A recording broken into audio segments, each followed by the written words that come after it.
This is May 26th, the business meeting of the Rochester Board of Education. And I'd like to welcome everyone who's online listening to us this evening. Just want to, couple of things. One is just to recognize all of our employees who were deemed Educator of the Year. We had that program earlier today, really just honoring those employees who are doing a fabulous job for us.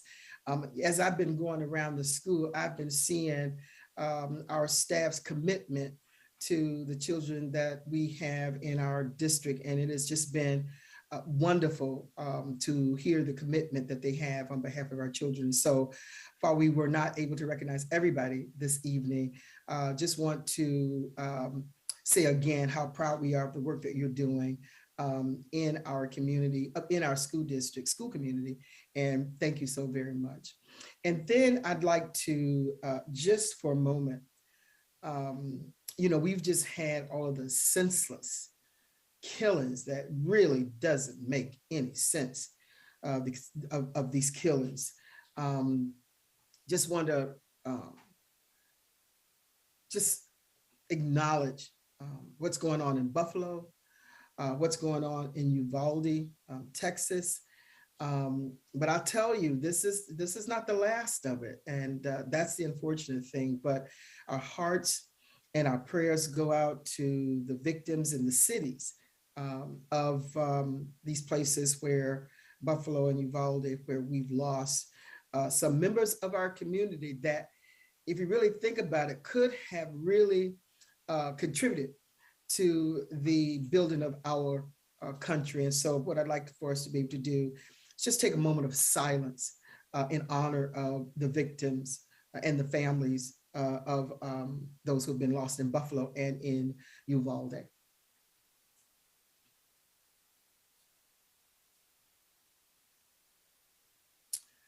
Thank you very much. We'll go on to our next item on the agenda, which is the act of reverence and pledge of allegiance to the flag.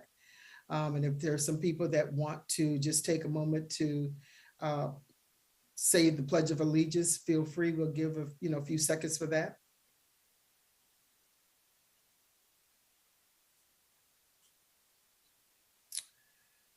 And then I'll go to the next item on the agenda, which is the upcoming Board of Education events, and I'll turn that over to Kalia.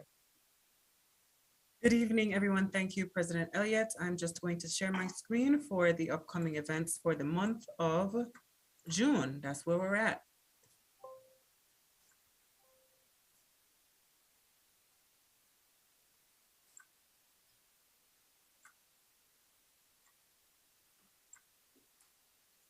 Okay, so our month of June starts next week, and I do want to highlight that the board will be hosting a work session on school safety that evening at 5 p.m. The work session is fully virtual. I do encourage all members of the public to tune into that one. It will be a roundtable discussion on safety within the district. And I know that has been a topic of much concern for several stakeholders. And so the conversation will be opening with this work session. It is one of many that are slated to take place around this topic.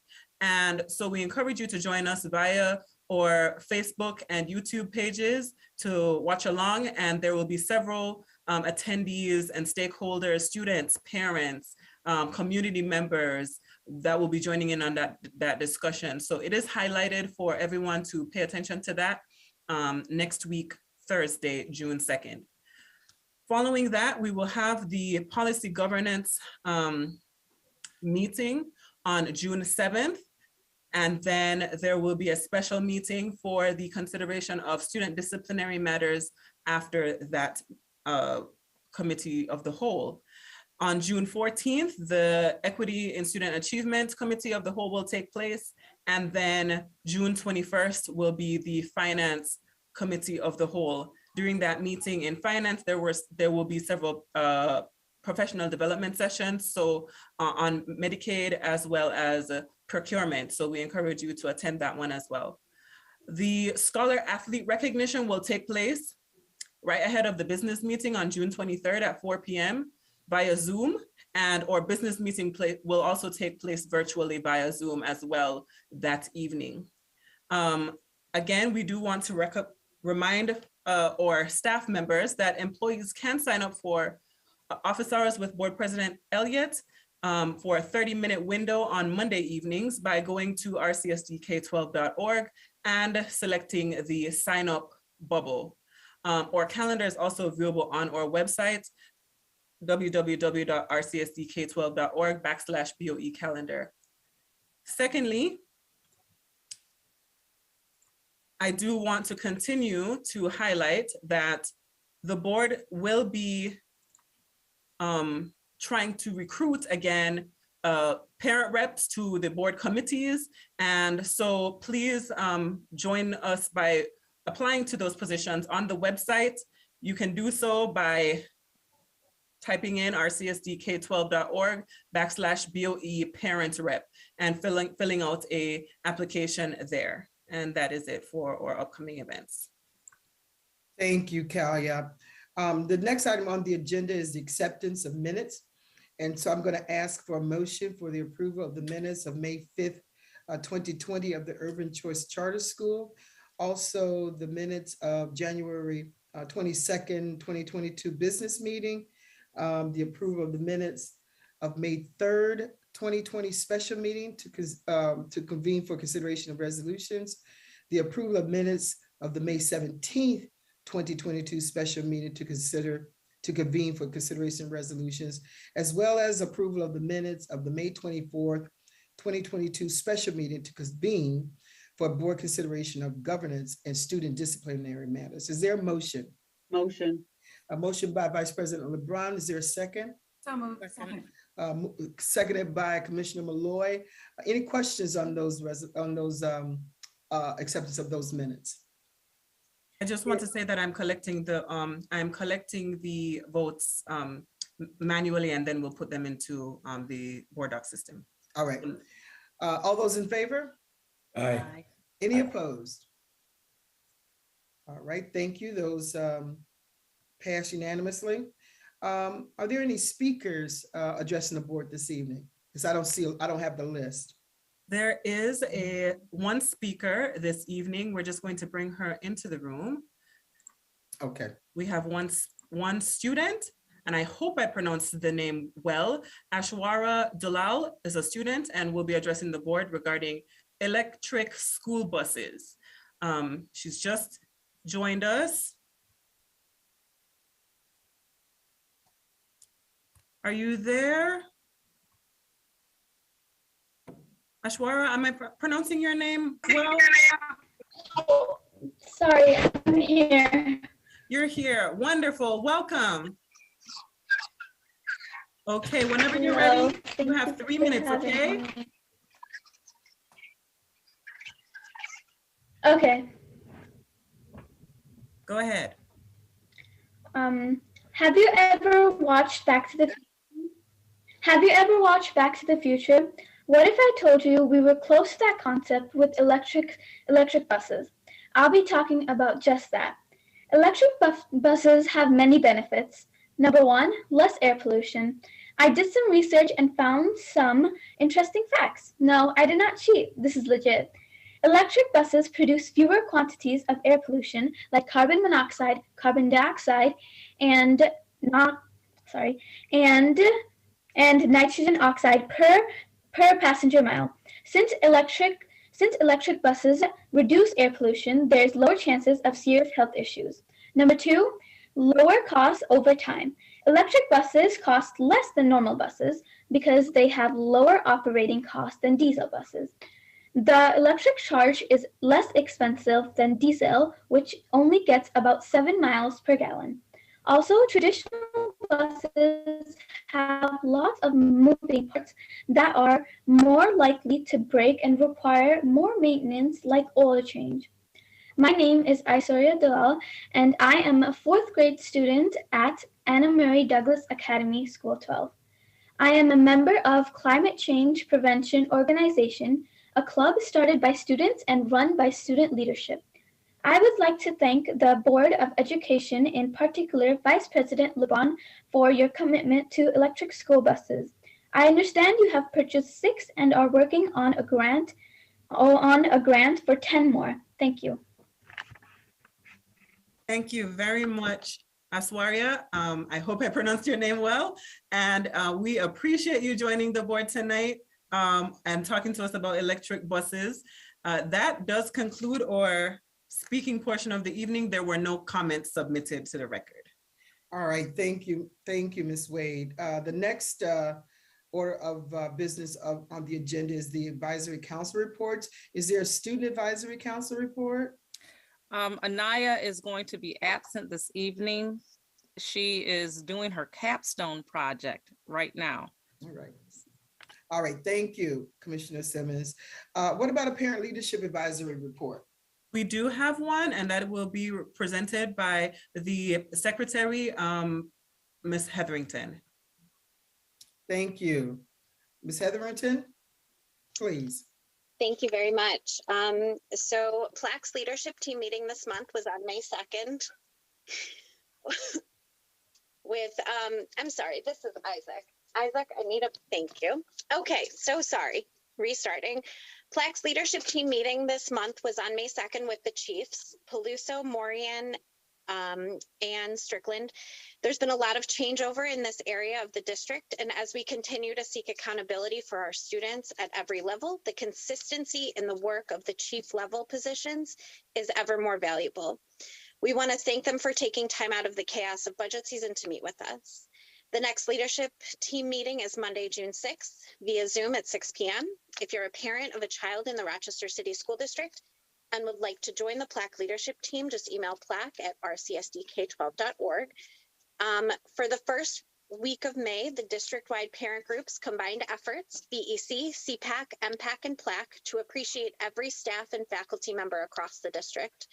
We sent out daily thank yous through social media, and on Friday, May 6th, we were able to gift 583 buttons to transportation, who are always going the extra mile for Rochester students, 450 to central office, along with parent help coupons, and then 4,000 coupon books assembled by parents. It's distributed to every teacher, administrator, and staff in every building across the district. We are so thankful for you and what you do every day to support every student. And we want to thank Kelly Briggs, Sharday Bowman, and the communications department, as well as the print shop, for their support in this enormous project. The executive school-based planning team did not meet this month. Members of the Plaque leadership team have reached out to schools and parents to confirm those listed as SBPT parent representatives on their school-based planning teams. Many of those parents are members of the Plaque general membership, and when we asked if they were current members of their team and or when the next meeting or the last meeting was, they were unable to tell us. We have been able to confirm 7 of 46 schools and that have active parents, while the reports we have seen from the district show 95% compliance with this mandate. It has taken an entire school year to get some clarity and understanding on this issue. The system for verifying parent representation on these teams is broken, and we ask for a fix to be discussed at the next executive school-based planning team meeting. The 22-23 school budget passed the board on May 17th, and it was clear that there was some major concerns about what is in it and what isn't in it and how it was created. We look forward with the understanding of an open budget process. Students are the stakeholders and parents are the decision makers. A budget should not move forward without the active participation of both. The special meeting on May 17th also included a resolution for the hiring of a director of the Office of Parent Engagement, which is confusing because we were told that that wasn't going to happen before the department was reconfigured. Having taken the job effective May 23rd, we're concerned that none of the parent groups were contacted or introduced. This has brought this was actually brought to our attention by an outside source who was asking how she was acclimating to the role this week. The big event of the month for PLAC was our very first in-person parent celebration and family fun night on Wednesday, May 18th. We served dinner to over 250 adults and their kids on the front lawn of East High School. Rec on the Move and bounce houses entertained the kids, while the City of Rochester with youth services, RCSD placement and RSD School of Innovation shared that summer planning and programming. We want to thank Shirley Green and Kiara Warren from the City of Rochester, the Office of Parent Engagement and Strategic Partnerships, the Communications Department, El Latino, and Wegmans, as well as the incredible facilities staff at East High for all their support. We also wanted to uplift and thank Dr. Nelms and Commissioners Adams, Simmons, and Vice President LeBrun for stopping by. As part of this report, we're also adding the checklist that listed everybody who joined as vendors and had tables at the event. So safety concerns continue to be a major concern in our school buildings, which has only grown after the incidents in Buffalo and in Texas over the last couple of weeks. We have parents that will represent PLAC at the board work session on June 2nd and the in-person safety discussion on June 1st. It's important to remember that our children are kids and kids make mistakes, but they are not born criminals. Exclusionary practices in elementary school or at any age of suspensions from buildings and buses without a process or restoration plan is unacceptable. Guns on any person in a school building is unacceptable. To find a parent that wants armed police in a school.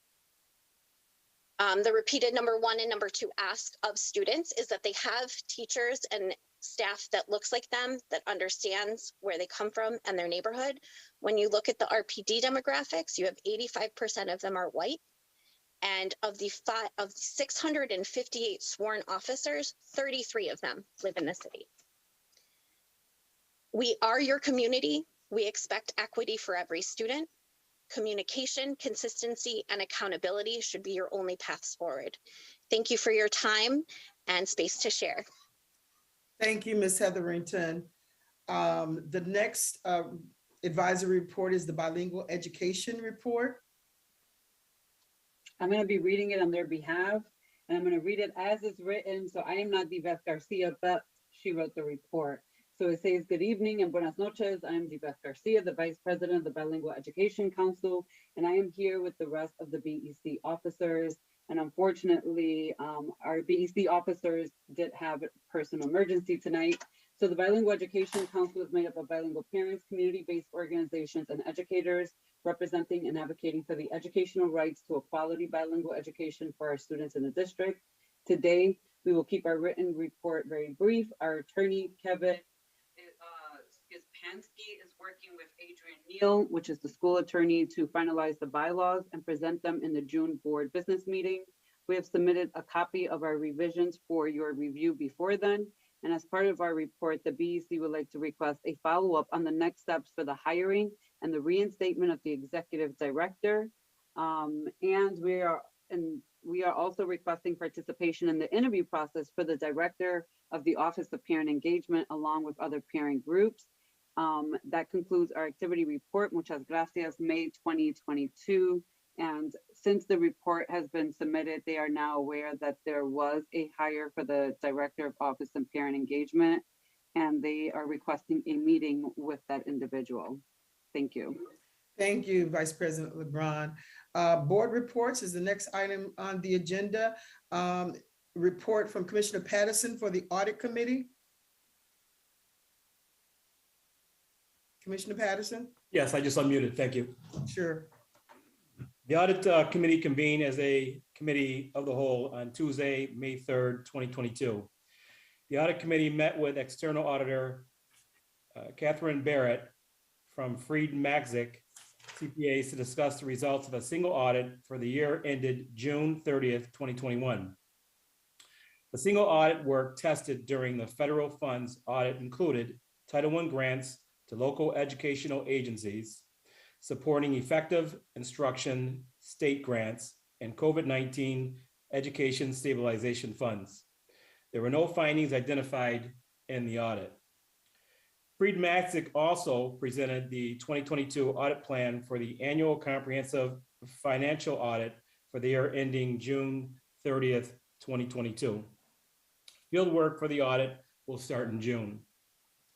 We also had a presentation by Noraki Smith, I hope I pronounced that right, the board's claims auditor.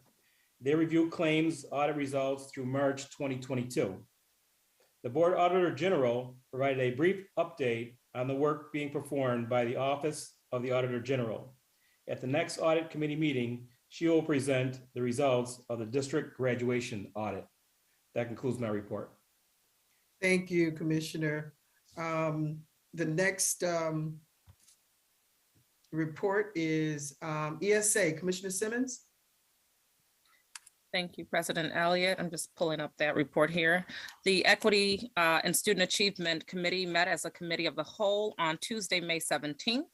During that meeting, the board reviewed and accepted the minutes from the April 12th ESA, Equity Student and Achievement Committee of the whole meeting. The Deputy Superintendent, Dr. Kathleen Black, provided the May teaching and learning presentation that covered academic and department information, which was uploaded to board docs. The Executive Director of Accountability and School Registration, Dr. Terry Orden, provided a student data presentation that was also uploaded to board docs. The data presentation provided information on various breakdowns on student marking period data, graduation projections, cohort data, and 2022 graduation year data. President Elliott provided information regarding the proposed changes to the board bylaws, policy 2300. The proposed policy changes will be further reviewed and considered in unfinished business tonight. The next ESA, Equity Student Achievement Committee, will take place on Tuesday, June 14th at 5:30 p.m. Thank you, Commissioner. Vice President LeBron with the Finance Committee report. Thank you. It's actually, I'm going to call Vern, our interim CFO, to come up to go over the report. As you know, we did not meet this month, but we are still required to get a report from the administration and finance. Vern? Yes. So some of the highlights were we ended April with a cash balance of $242,122,000. We are projecting to end the year with just under $200 million at about $198,504,000. So we're in a very strong cash position. And I'd like to scroll down a little bit. I'm sorry, right there. So projected revenues, we're working on year-end projections right now. I haven't completed them, see where we're going to finish the year. But as in terms of revenues that we're looking at, I think the most significant change was state aid projections have decreased by 3.8 million. And this was due to a decrease in the EPA, the Universal Pre-K grant and the employment preparation grants. These changes were due based on enrollment numbers in those programs, and they get adjusted throughout the year at various times for that purpose. Looking at school food service, we're looking to finish the year with about 21.4 million in revenue. Special aid and grants, the reason the variance is so large is because of the ARP and CRISA numbers. You can see the projected revenue went up significantly from the original budget of 121 million to 422 million. We're obviously, those ARP and CRISA numbers include all 3 years of the funding. So that's why you have such a very large variance there. Keep in mind with the special aid and grants that it's a self-balancing fund. So we only get the revenue to reimburse us for the expenditures that are incurred. any monies, especially with ARP and CRISA, that we do not spend will roll into the new year. And as you recall, during the budget process, we budgeted a significant amount of that money. Is there any questions about cash balances or revenues before I move on to the appropriations?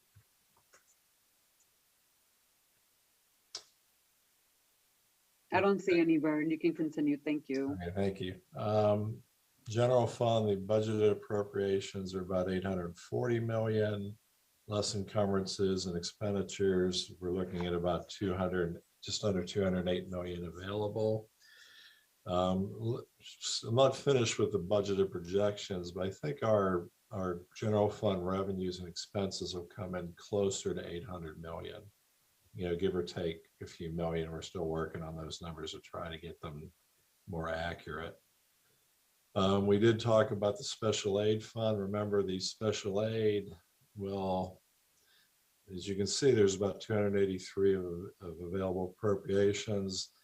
The vast majority of that is ARP and CRISA funding, and that will tend to roll into the next year. School food service, there is a projected report we can look at the end of the report. It's where we can see the actual projected expenditures for that category.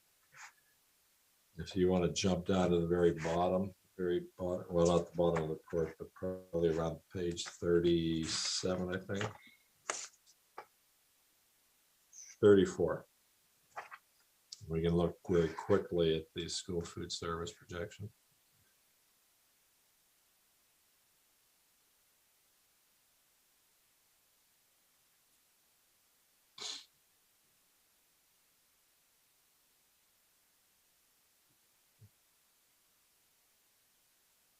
I have to rethink that placement in the next month's package, so we can just go right to it.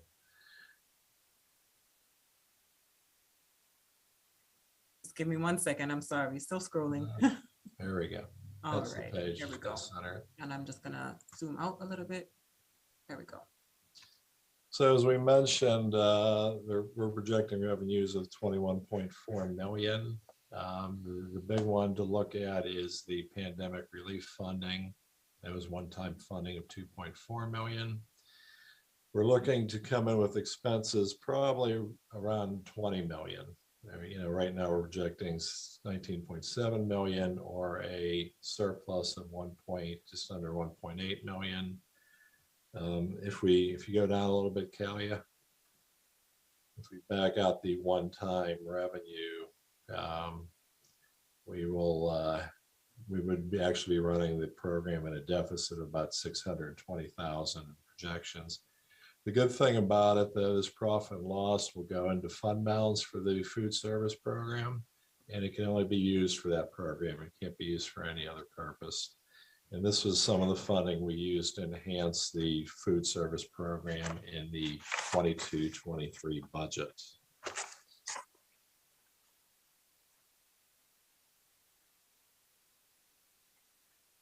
We can go all the way back to the top, Kalia, page 2. Right there. There are budget journals, pages 13 to 24. We don't need to go look at them. They're just your typical transfers used to cover various budgets. We're not increasing or decreasing budgets. We tend to move money within departments to fund their programs as they need to, because the way our systems are designed, you can't place an order or do anything unless you have the dollars and the budget in the first place. So in order for people to continue they're doing their programs, they have to move money around throughout the year in order to put the money in the budget so that they can purchase goods and services to deliver them. And at the bottom of the page is the capital summary there. We got the cash capital and the bond. We'll talk about the bond first. There's about 15.2 million, 15,289 left in the bond. That's pretty much all phase 2 of the facilities modernization program. And again, when you borrow money for capital purposes, you can only use it for those programs. So as we're wrapping up the phase 2 programs, we expect to spend most, if not all, of that money. Having said that, if there's any money left, once all the programs are completed, that money can only be, with the remaining money there, can only be used to pay down the bonds that were taken for those projects. They can't be used for any other purpose. On the cash capital side, we have just under 10 million remaining. So there's a lot of projects that are in process. We're starting up a lot of CIP programs over the summer, and a lot of this money will be used for that purpose. Some of this money will also be used by the IT department for the Oracle Cloud project. Are there any questions about budget journal entries or the capital project budget status reports?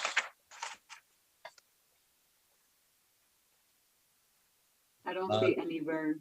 Okay, and so this is a significant activity. Just want to bring your attention to it. So this is cash capital. We're looking to do the purchase of 43 school buses for delivery in 2023, an expenditure of $5,894,000. Right now, I think is the student, I forgot her name, who presented earlier. Very nice report about electric buses. The SED has promulgated rules and timelines to switch the fleet over to an electric fleet. What we have to do is take care of the infrastructure at the bus garage first. We have to work with RG&E to add electric capacity to that site, and then build all the charging stations. So it's kind of a chicken and an egg thing, which is why we're not purchasing electric buses at this time. But we're starting the planning process for making that conversion so that we can ultimately convert all of our buses over to an electric fleet. Any questions about that? No hands up, Vern. You can continue. Thank you. Okay. We did talk about the school food service projections. In the last report, it's at the very end of the package, is the student activity fund for the third quarter ending March 31st. Quick summary is they began January 2022 with a total balance of $107,992. They ended with a total balance of $109,198. Revenues were about $36,976, and expenditures were $35,771. And I believe everybody's aware these student accounts are run by and for the students in our school districts. We are just kind of a fiduciary custodian of them, but the district itself does not have a say in the use of these funds. Again, the purpose of these student funds is for students to work on projects, to plan, do fundraising, and learn some business skills. It's one of the some of the tenets of the student activity funds. Are there any other questions regarding anything we've covered tonight? Yes, I have my hand up. Oh, I'm sorry. I don't know who's leading the meeting, so I apologize, either president. It's okay. Go ahead, James, because I didn't see your hand up on the scroll. I had to scroll down for your hand. Okay. Vern, just a question relative to, I received an email from Jared Jones. He indicates that there's 500 million in grants for zero emission school buses through the EPA. Have you been privy to that email? I personally have not seen it, so I would welcome looking at it. And I think it would be good to get in everybody's hands here, you know, Mike Schmidt, people in the grants area, so that we could look into that and see what we can do to access those funds. Okay, I'll make sure that as soon as, or during the meeting, I'll make sure it gets emailed to you. Okay, thank you. Yep. Commissioner Patterson, we did receive that email and it was sent to, I believe I sent it, forwarded it to Michael Schmidt and the grants team, so they do have it and are looking at it. Okay, thank you. And I'll just add, because this came up in previews as well for next month's meeting, that I'll have Mike actually give an overview of what the district is doing to move forward with electric buses, because we did have extensive conversation. He is aware of the funding available, but there is a process for us to move into that direction. So I'll just put it on the agenda for the finance meeting in June. Thank you. President Elliott? You're Yeah. welcome. You okay, Commissioner Patterson? Yeah, I said thank you. Oh, okay, all right. Yeah, you know, we seem to have a pretty healthy cash budget. And if that's the case, we need to look at, you know, how do we even more strengthen our financial position. And one of the things that, you know, if we do have, you know, that amount of cash that's available, even looking at, you know, increasing more funding for food service. But, you know, at the same time, you know, I do know that in future budgets, we have gaps. And so, but I just wanted to acknowledge, if that's the case, that we've got that kind of money in our bank account, that we look at how do we position ourselves to be even more financially strong. And so that's all I will say on that for this time. And, you know, I'm just putting out there about maybe we can increase with some of that our food service budget. So thank you for that, Commissioner. I'm done. Thank you, President Elliott, and thank you, Vern. At this time, can I get a motion to, hold on, I gotta close. Hold on.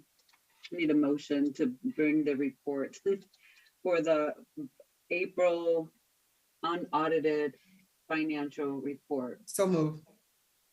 and student activities funds and extra activity accounts report. Sorry, that's the motion by President Elliott, seconded by Commissioner Malloy. Commissioner Malloy. All those in favor? Aye. Aye. Aye. Kalia, did you get the vote? I did, thank you. Thank you. And that concludes the report for this month. Next month, we will be meeting as a finance committee of the whole. Thank you. All right, thank you, Vice President LeBron. And the next committee report is from Commissioner Powell, Policy Committee.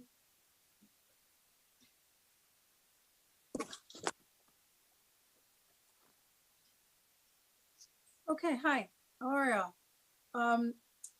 My policy committee report is posted to board docs and anyone can read it at length. So I'm not going to cover every part of it. But the policy committee last met as a committee of the whole on May 26th. I'm sorry, that's not right. We met as a committee of the whole on May 3rd. Today is the 26th. We discussed items within the 4,000 block of our policy manual, which is the schools block. And there are a number of policies that were advanced out of committee that will be that are on our agenda under new business for the first reading.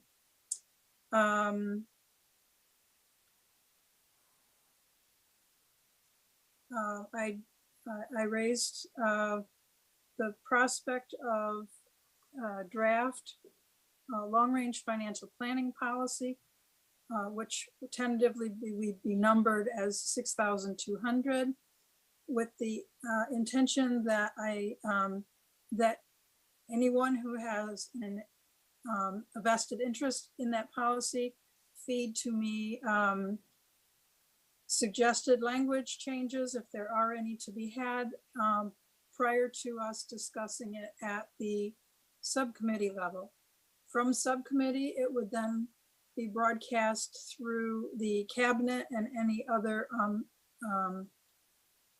parties that have a vested interest in giving input. and then coming before the full board.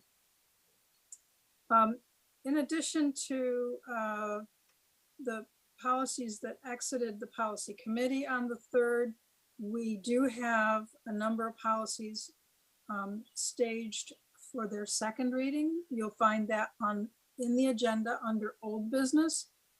And then next month, we will actually be voting on those.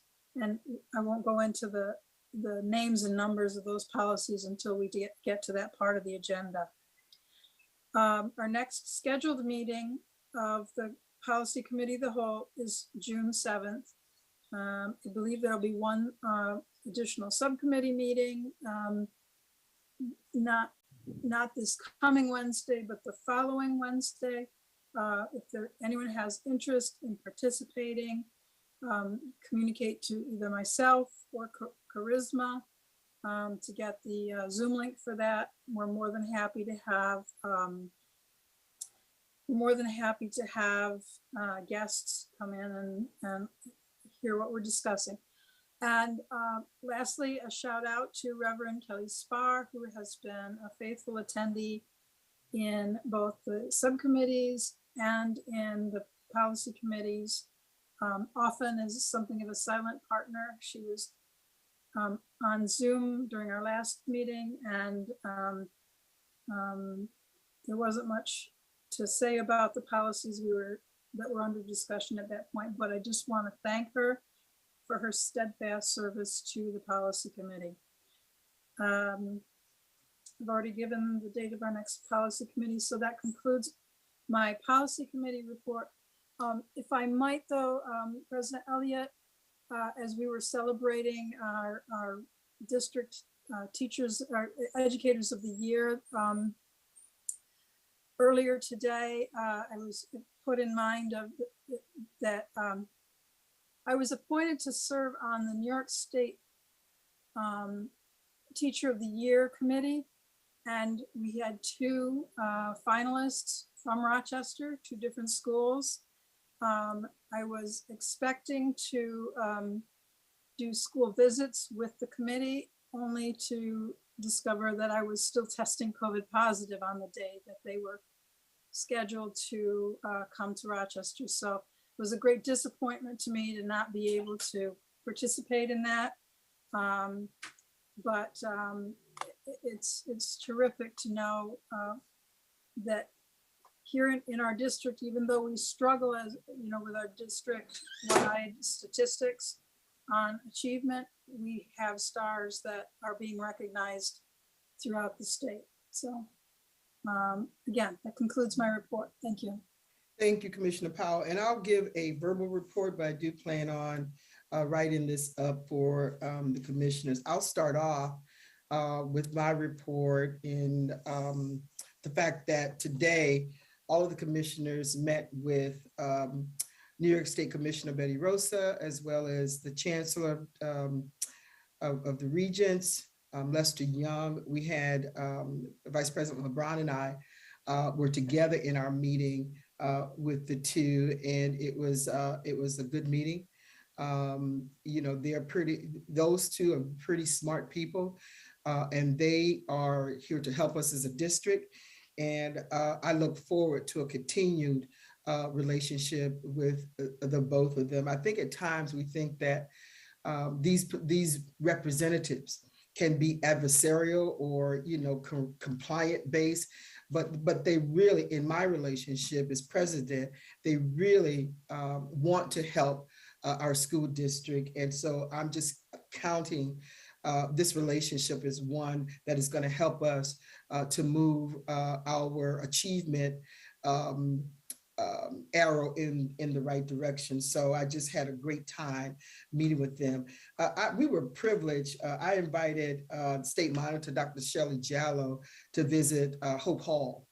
And I tell you, that was a trip to behold. And I would just ask other commissioners who have not gone there. I've gone before, but if you have not visited Hope Hall is a private school for those students with special needs. Please make it your business to visit Dr. Diana Dulce would love to have you to visit. I think I saw Commissioner Patterson that you had also visited over there. And I know that there's no doubt in my mind that, you were blessed when you went over there. And so, I also reached out to our principal at North Star for him, recommended that he goes over there and view that program. It's just a phenomenal program, and phenomenal in the way in which we are respecting our students with special needs. So that was a great visit. I have been trying to visit as many schools as I can before year end as president. And so I've asked our staff to sign me up almost daily for a school visit, and try to be over there I've got about an hour. I started off trying to be over there for about a half hour at each school, but it goes into about an hour and then a little more. But those schools have been very welcoming to me. And I really am seeing the good work that they're doing. And what I really appreciate more and more is that they want to see board members in the schools. And so to really, let us know the work that they are doing. And they also will also share some of the needs that they have and some of the things that can be improved. And so those visits have been invaluable to me. We've also had leadership meetings where the vice president and I have attended. We attend on Wednesdays with the superintendent and her staff to hear presentations from various schools. And what I've just started to do now is to go to those schools that are doing very well and to see how what they're doing in those schools that are doing very well and how we can leverage that into some of our schools that need to improve in their performance. So those visits have been very, very enlightening and informative. Myself and Commissioner Patterson attended the Monroe County School Board Association meeting last night, their annual meeting where they were celebrating and honoring Sherry Johnson, who's going to be retiring. It was a great event. She has done remarkable work, and she will be around, but she will just not be in the position of the executive director of the School Board Association. But she's also going to be doing some traveling as well. Nancy Pickering is the new executive director, and look forward to working with Nancy in the future as well. Attended the Take It Down committee meeting. They invited me to attend, so I attended that meeting. This group is a group that means well and is interested in ensuring that our students are excelling, and they tend to challenge us with our systems and with the decisions that we make. And I don't have a problem with that at all. I would just say that we all know that a couple of things. One, it takes 4 votes. Number 2, that while we may have some issues, those things, unfortunately, they tend to take a long time to be rectified. But I'll look forward to meetings in the future along with Commissioner Adams. Also, tomorrow we've started to prepare for our budget presentation with City Council. We're looking at preparing for that.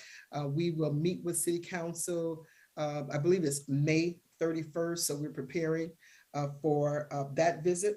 Earlier in the month, Vice President LeBron and I met with City Council, and we also met with members, I believe, of the legislature. Yeah, we did, because the president of the legislature was there.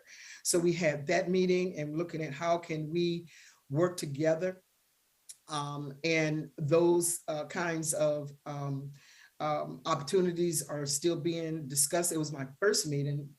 Vice President LeBron has attended previous meetings, but it was my first one. So I look forward to a continued relationship and how we can bridge our respective resources to help our community. I also have been participating in the Council of Great City School schools meeting their superintendents and board members from around the country. Those meetings are every Friday at 1 o'clock. I've also attended some of the I've been attending the FNP meetings, the board meetings there. And while I'm not a voting member, I have been, listening in on the work that they're doing at those meetings. And as you know, the board hosted a work session on FNP, and we had state representatives there, and we're looking at moving forward. Mike Smith and his team, either his team or we'll contract with somebody to help us to develop the master plan for phase 3. That will be in the works. We have a number of board officers. Twice a month, we have board officer meetings where the vice president and myself meet with the superintendent and her staff. I've also been attending, although just listening right now, some of their cabinet meetings. I've been there. I've been a part of a couple of cabinet meetings at this point. Have not really chimed in at this point, but I'm just listening. And then we're also going to have as you know, a school safety, as Callie reported, a school safety work session. There's been, not only, obviously, we've had this violence in our world, but we're also seeing to have an uptick in violence in our schools, particularly where we're seeing parents are now coming into the schools and the violence from parents. And so we need to look at what's going on and how can we not only protect our students, but our security officers and our staff. So we're going to have a first meeting on that on June 2nd as a work session. There is a session that's scheduled on June 1st, and Kalia had mentioned, she had announced that particular session on safety. And then we had a special meeting on Tuesday, and we discussed the state monitor. One item of discussion was the state monitor's recommendation that the board undertake racial bias training. And some members of the board did not feel that the training was effective for a number of us. And so what we're deciding to do is look at what other trainings that we can undertake. And I've asked my colleagues to give some suggestions around what it is that they would like to replace with that racial bias training.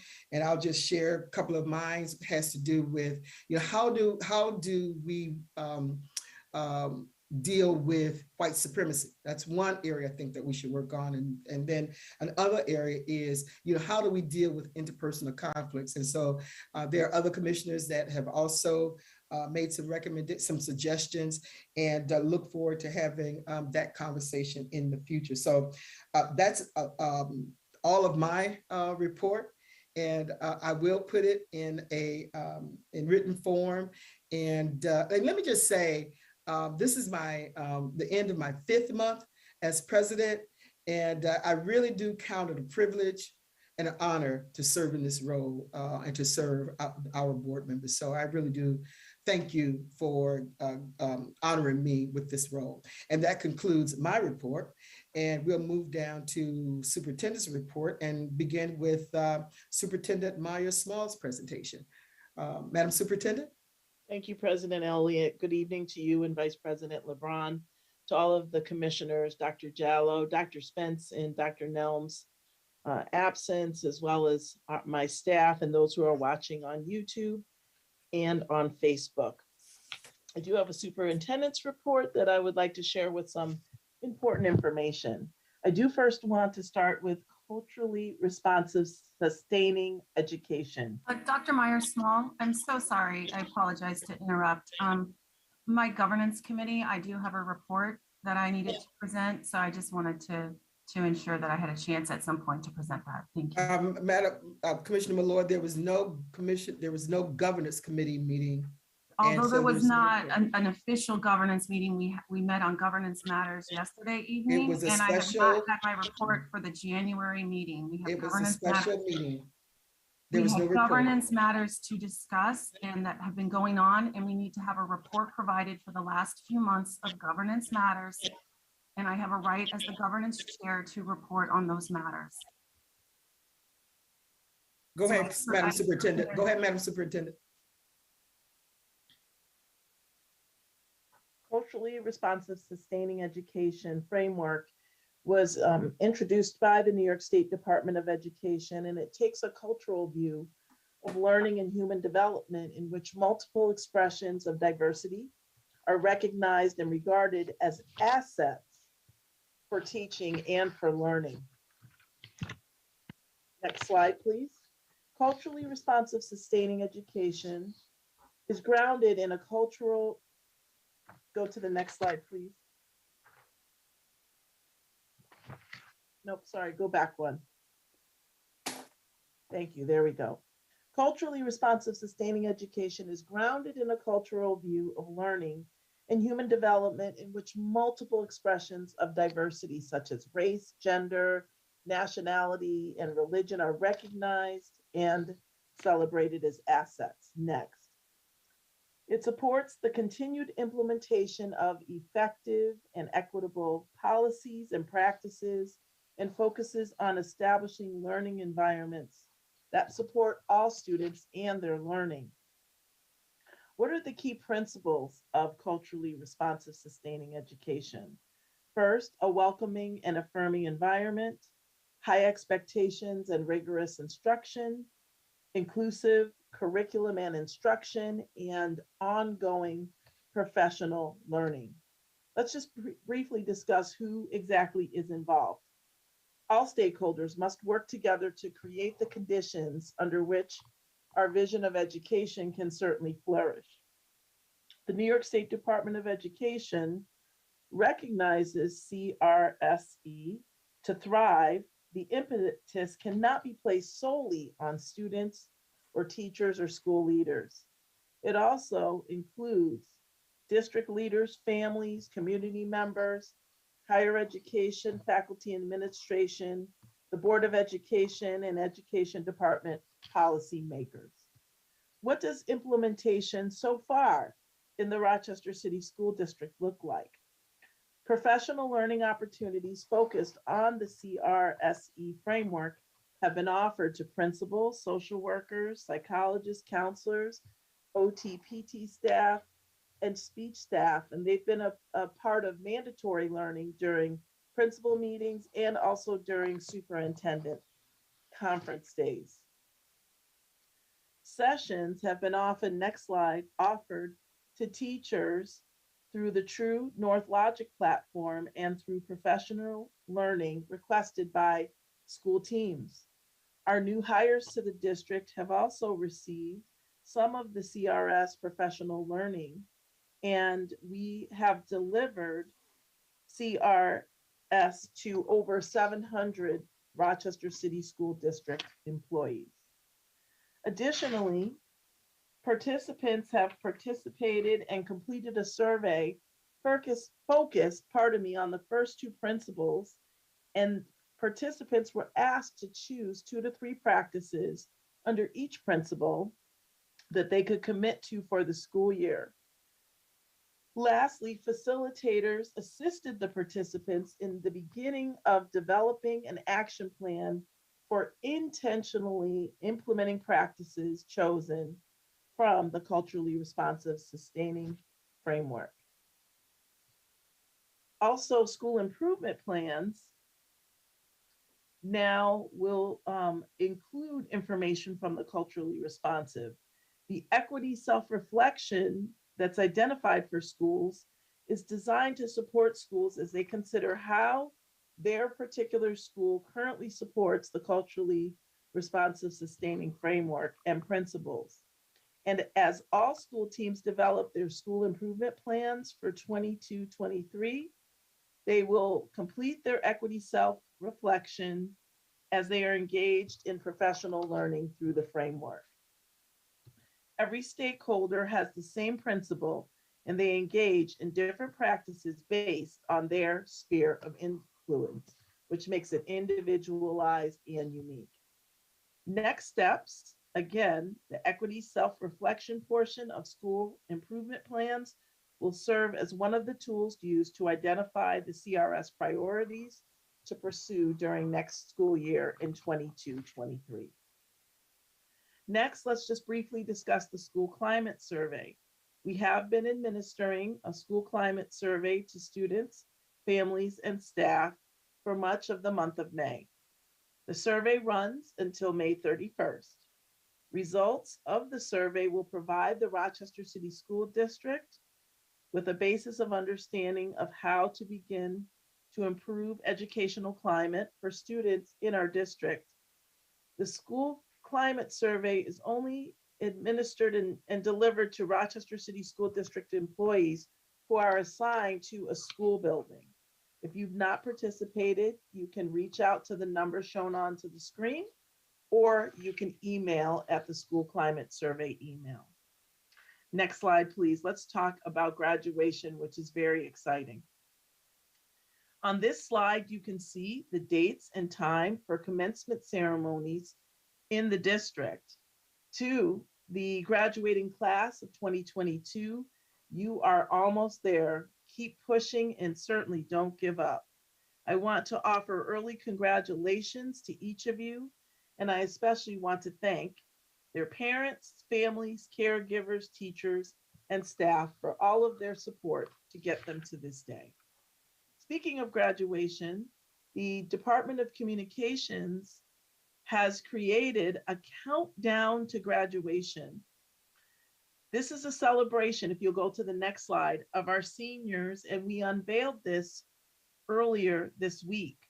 Over the next several weeks, we will share short videos on social media that feature a graduating senior from each of our high schools. In these videos, students will share their experiences about their time in the Rochester City School District, and they are each asked a specific question of how their school has impacted their decisions for the future. I just want to share one of those stories, and it is very quick with each of you now.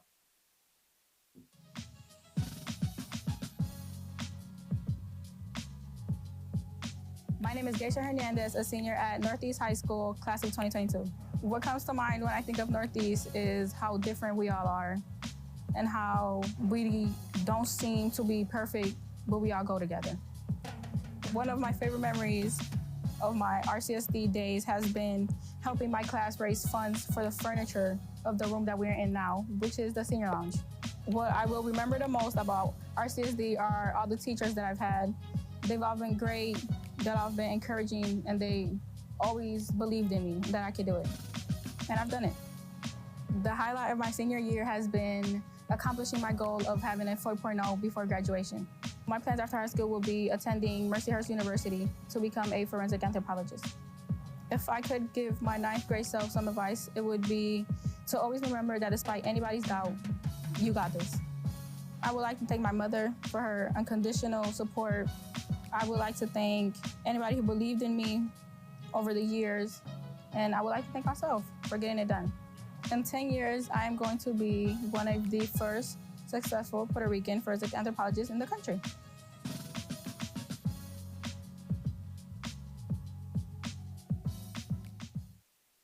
So that's just one of several videos that will be highlighted. Very exciting, and I want to thank the leadership of Marisol Ramos Lopez and her team for bringing these videos and having them come to fruition.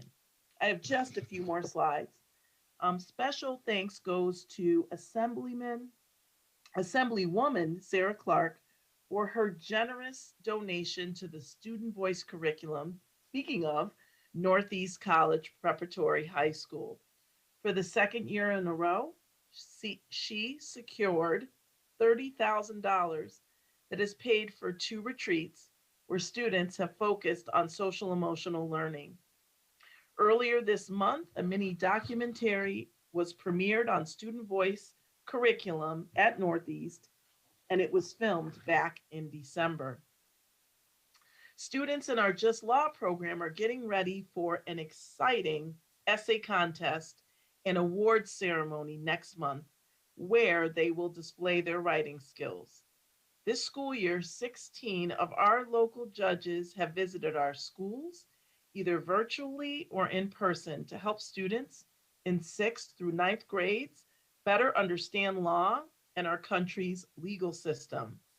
Last week, our scholars toured the Hall of Justice, and next month, 12 students will be back at the Hall of Justice to recite their winning essays on what justice means to me.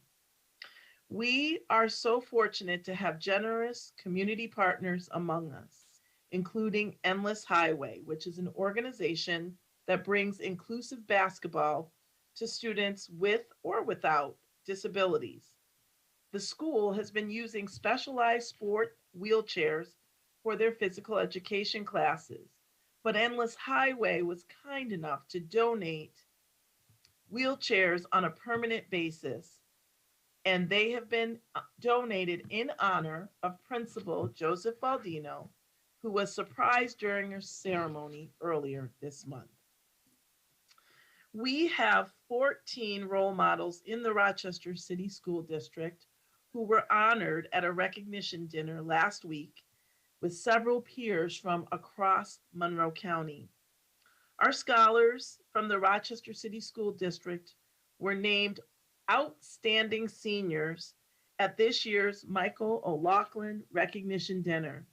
Dr. O'Loughlin spent 37 years in education in Brockport and Kendall and passed away in May of 2009. Since then, the Monroe County Council of School Superintendents have recognized Dr. O'Loughlin posthumously by renaming this event in his honor. We have congratulations that go out to Teresa Ham, an integrated 3rd grade classroom teacher at School 12, for being honored as a recipient of the Golden Apple Award from Channel News 8. Ms. Ham has been teaching in the district for 21 years and was nominated by her colleagues for this award. Ms. Ham is described as inspiring and always finds ways to make learning fun, including dressing up and celebrating a learning challenge to the song, "We Are the Champions." Congratulations are certainly in order for Rochester City School District alumna Stephanie Paredes, who is actually a former student of mine. She graduated from Wilson, and she received the prestigious Kennedy Center Citizen Artist Award for her fall 2021 production of Water by the Spoonful. This award recognizes programs in higher education using theatrical production to promote long-term societal impact through an artistic lens. Congratulations to Stephanie. And finally, I'm encouraging anyone who is able to join School Without Walls tomorrow as they celebrate their 50th year anniversary this weekend. Alumni from as far away as California will be in attendance as visitors will receive guided tours of the building by current students. Alumni will be going to assigned classrooms where they will participate in activities with current scholars. Items will be placed in a time capsule and kept in the school building to be open in 50 more years. I do want to congratulate, finally, all of our educators of the year who were recognized earlier in a virtual ceremony. And along with President Elliott, I want to thank Chancellor Young, Commissioner Rosa, and Regents Norwood and Turner for meeting in person with Dr. Jallo and I and continuing their support of us and the district as we continue to move forward.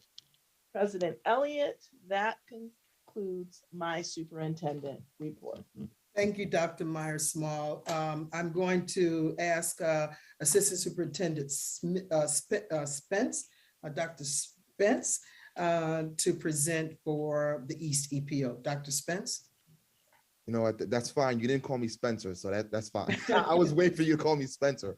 Could I just have you to wait? Because what I did not do, Dr. Spence, is to ask if there are any questions of the superintendent. And I did see Commissioner Adams' hand raised. So Commissioner Adams, do you have a question for the superintendent? Yes, I do. But before I ask the question, it would be just absolutely wrong of me not to acknowledge those students who are being honored through Just Law for their essays, especially this 8th grader at East High School by the name of Maya Adams, who is my daughter. So I have to shout out her. But my question is, on June, I was looking at the calendar that the superintendent presented. I see on June 23rd, I think it's East, I think it's Soda. There's a couple schools that have graduations that night, and we have a school board meeting. I mean, can't we adjust that board meeting to a different day so that we can honor our students? President Aya, do you want me to respond on this one? Yes. I know you and I had the conversations. Mhm. So Commissioner Adams, I definitely recognize your frustration on that. That is something that has been shared for years now.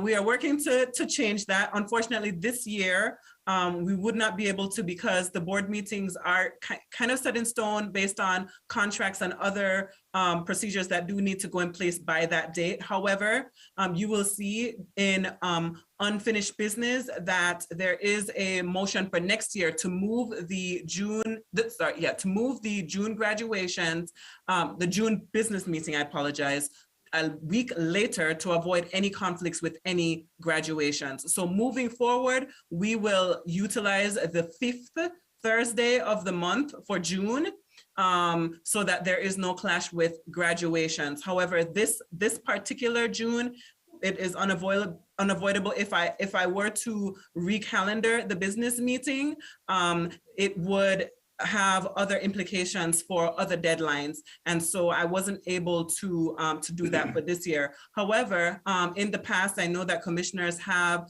gone, the liaison commissioners have been able to go and then come in throughout the night and maintain quorum for the business meeting during those times. So that is my response. So, Thank you. So just my last response to that, have we even considered maybe moving the board up 2 hours early, the board meeting or something? I just, it's hard for me to just go along with what you just said. I know you explained it, but this is important for me to be representing my school that I'm a liaison of on graduation. And so have we looked at all options? That's what I'm saying. I'm done. Thank you, Commissioner Adams. Commissioner Patterson? Yes, since myself and others are very concerned with the school violence and rising school violence and suspension, you mentioned a school climate survey. Could you further explain that to the public, what that entails, what that consists of? Sure, I'm going to ask if Medisol would come on screen as her office has been coordinating that.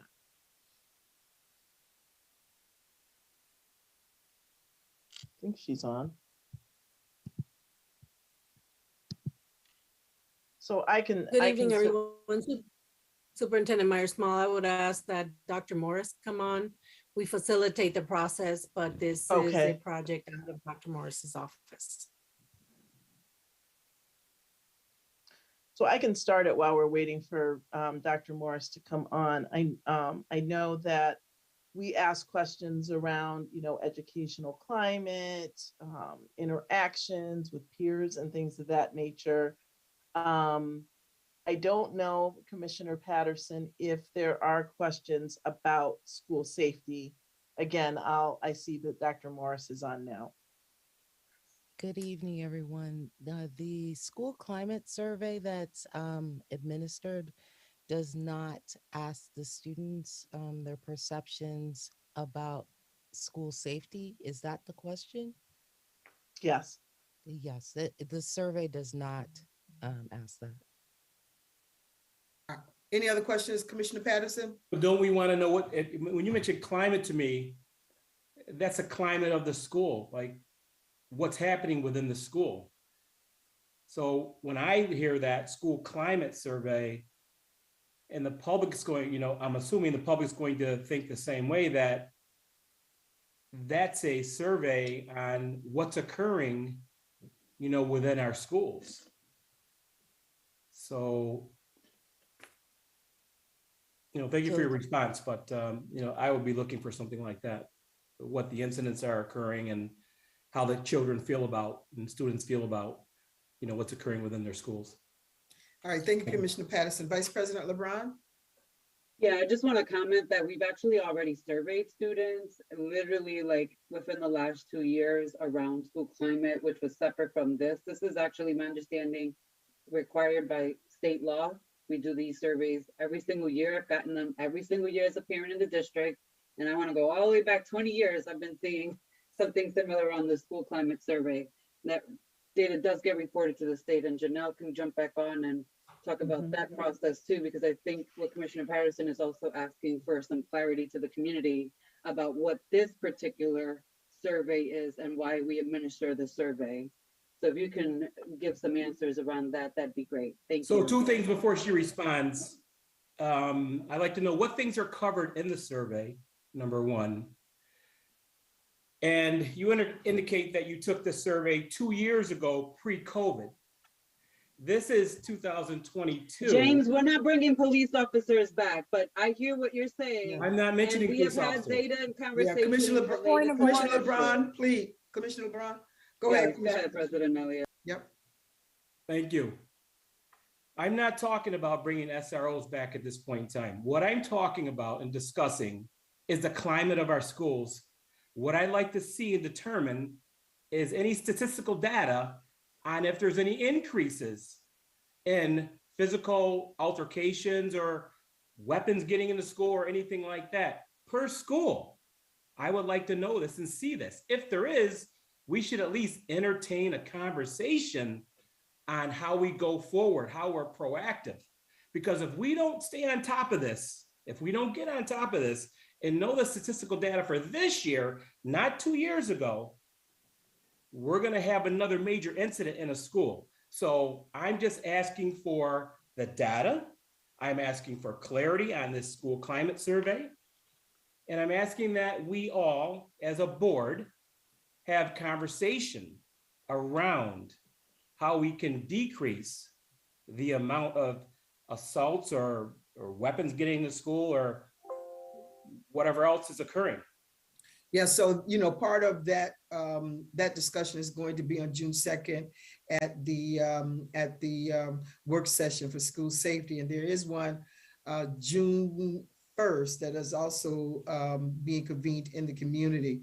So we are starting the conversation, and certainly Commissioner Patterson, your request can be honored as we move through that process, because we do, you're right, we do need to have that kind of data so that we understand how we need to approach this matter and mitigate those incidents that are in our schools. So thank you for that. Elliott, I actually want to, I had the floor. You did not recognize him to speak. He jumped in. Commissioner Powell tried to jump in, and I don't want to hear her BS point of order. She's not the parliamentarian, so I just want to put that on record. And so he started to talk. And yes, I interrupted him because he did not have the floor. I asked Janelle specifically 2 questions, whether this is state required and so forth.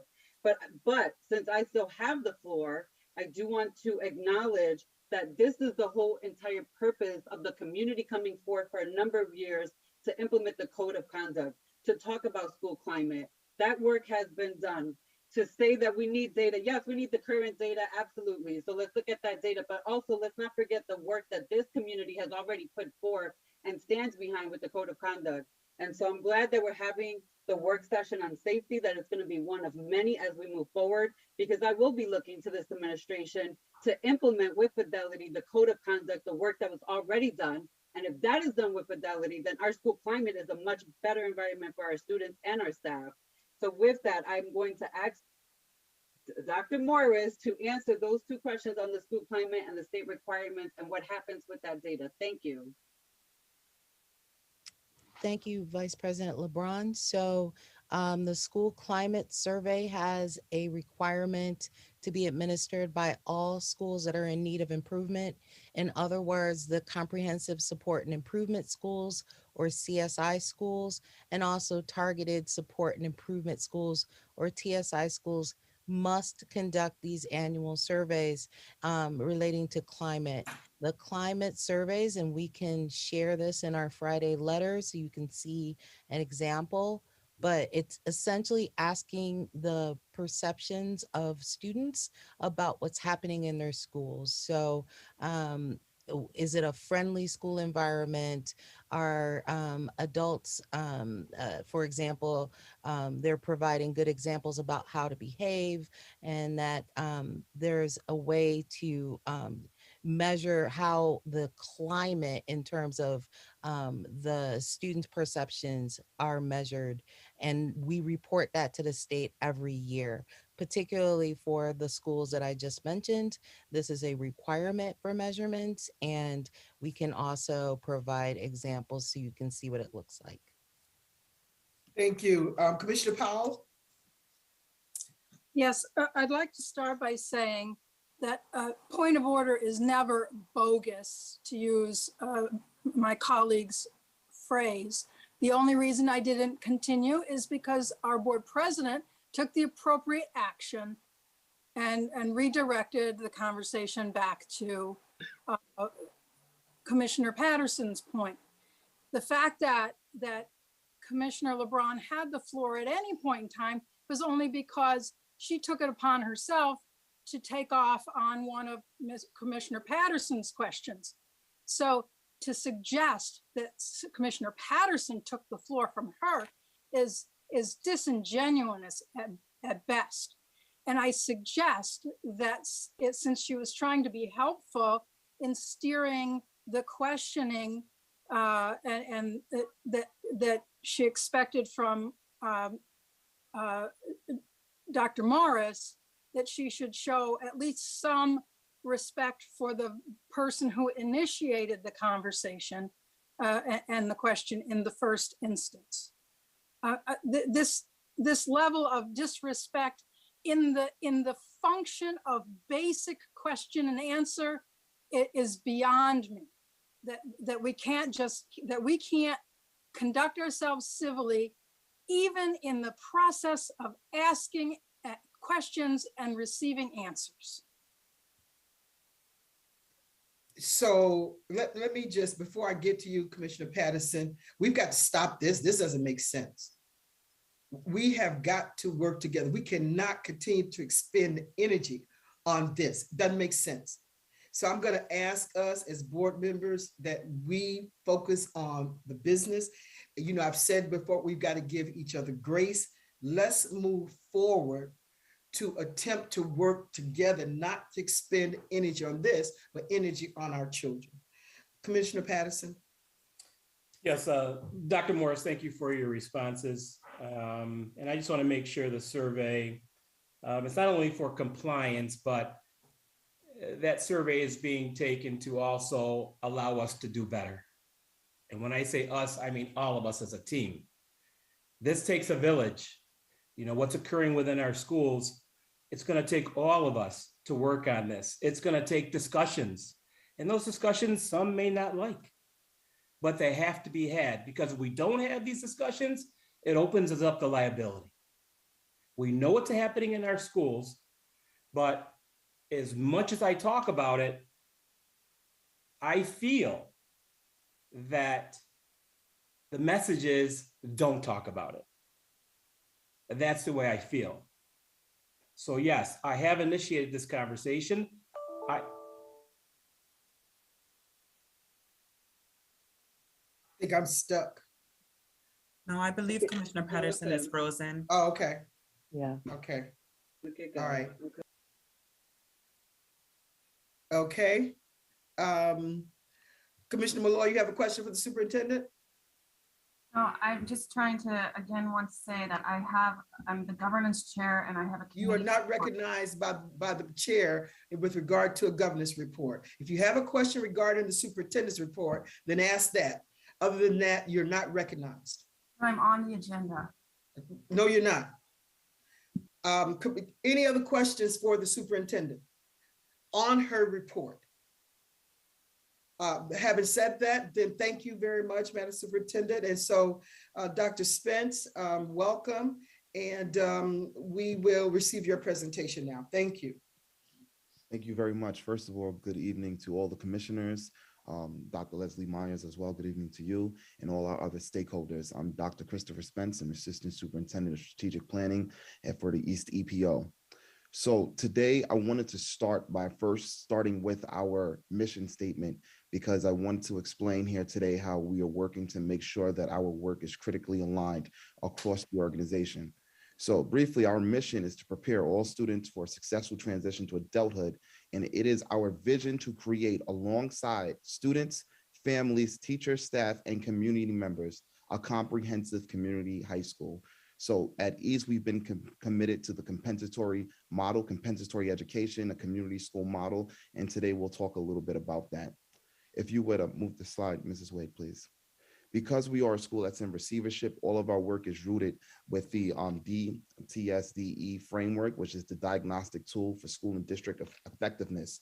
This is the template that we use to guide our interactions with the organization as we look to move the system forward. So our community partners is really rooted in systems, and we are working to make sure that we have an effective system that can produce desirable outcomes. Thank you. These are the collaborative partners that we have listed at EAST, and I'm going to talk to you today a little bit about how we're organizing our labor to augment student outcomes around some of our demonstrable indicators. Ms. Wade, please. Mrs. Wade, I cannot see you, but I do appreciate what you're doing. Thank you. So for our community partners, we have some contracts that are at our campus level, and we have some contracts with our community partners that are at the district level.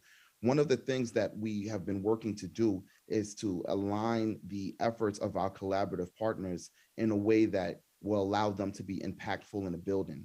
So in the picture that you see is the work from a collaborative meeting that we had conducted.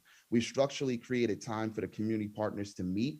They share out their mission and vision, and they talk and discuss with other community partners and/or faculty and staff, and they discuss the work as it pertains to the building, because we want to make sure that our community partners' relationships in the building mirror our efforts, our vision, mission, and the ways in which we are being held accountable by the state. And that's where the alignment comes in. So our strategy is data sharing. The adage that I say ad nauseum is that if we have a student that has 5 community partners and we look at the contracts and they say that they're committed to augmenting student achievement, attendance, et cetera, there should be measurable outcomes that show that having a student having received this treatment from the community partner, that it has enhanced the student's outcomes. So we're working to galvanize our community partners' efforts in a way that we can, one, track how many students are receiving treatment from a community partner, how many are enrolled in programming, and making sure that our community partners are servicing our neediest families, because they are on the front lines. We've also talked about ensuring that the discussion with our community partners is outcome-based. Not only do we want to check the frequency as to which students receive or interact with the community partners, but we want to be able to measure the outcomes to know that students that are receiving services from these external vendors are moving forward and showing progress in their schooling. The collaborative meeting at which I talked about it was something that we did structurally. We meet once a month to share out data and to make sure that our needs are consistent and aligned between the building and our vendors as well. Mrs. Ward, if you would look at the strategic part, and if you would go back and look at the hyperlink strategic alignment document, it should say community partners. That one. Just switching over to the next one. Thank you very much. Yes, so one of the things that we looked at in our executive session was some of the things that we have to measure and report out for the state, and some of the things that are critical to student success, which are chronic absenteeism, student achievement, and discipline referrals. Those are the big pillars that really impact students and their ability to progress successfully through the system. So this document aligns our work with the community partners so that when we sit at the table with them and we ask them to report out data, they too are concerned with chronic absenteeism, student achievement, discipline referrals, and they are working in concert with the school to ensure that they are moving the needle forward. Thank you. If you would go back to that prior slide as well.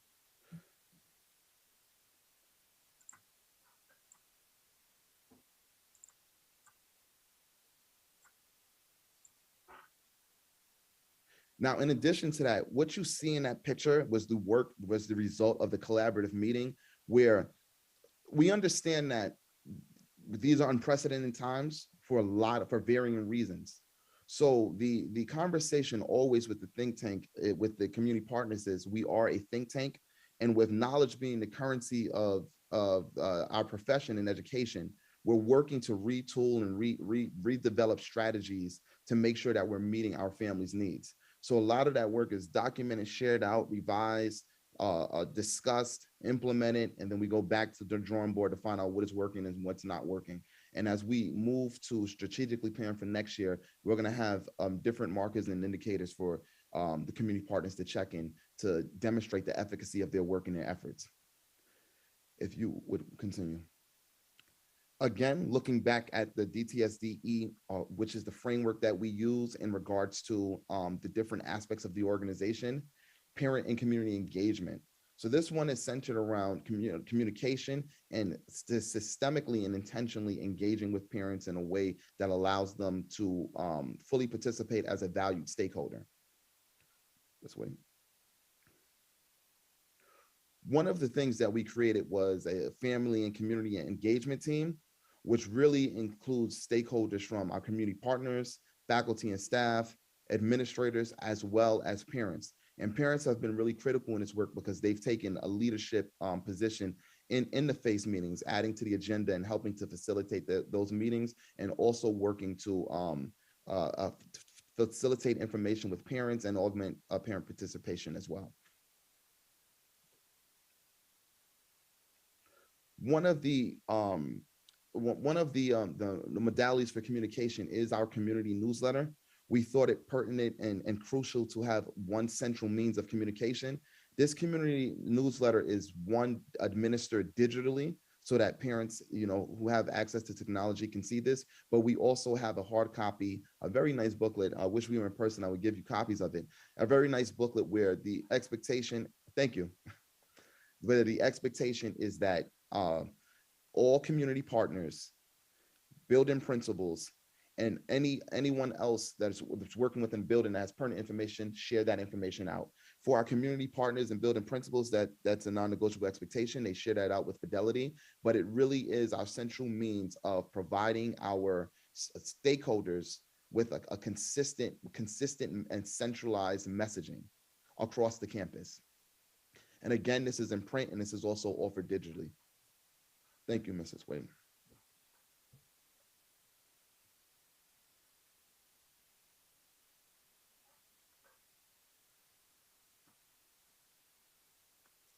We also, in thinking line of being a community school and a compensatory model where we try to educate the whole child, we also have a barbershop and salon. The barbershop recently received a recognition from the New York State School Boards Association. We received the Champion of Change Award, and that is Councilman Willie Lightfoot there holding that award. And it's a program that was really spawned with the idea of how to help kids while providing mentoring as well. So the program, all students, children receive free haircuts. And now we've implemented a pilot program for women and for young girls as well, where we offer hair braiding and natural hairstyles for any young woman. And all they have to do is sign up on a campus. And the other aspect of that is it takes a very cultural and unique experience within the African-American community and many others, which is the barbershop, and brings it into the school, brings active, positive community members, role models into the school to mentor students while cutting their hair. And the impact of that, I think, is it's trifold, because we have the students not only receiving a haircut, not only are they being mentored, but the families can repurpose those dollars that they would have otherwise had to spend on, grooming their children. And especially with inflation reaching unprecedented rates, it allows parents to repurpose those dollars for other things, maybe groceries, etc. So it's been a very successful program this year, and we look forward to working with that team beyond. We also have a food pantry, and if you notice that our participation in the food pantry has increased over the last 3 months, which is a good thing. We even got some more equipment, but as things change in our society, as I alluded to earlier, the inflation, and if we have other things happen in our society, we do anticipate that families will rely on this, and we're here to serve our neediest families. So there is the food pantry and the statistics.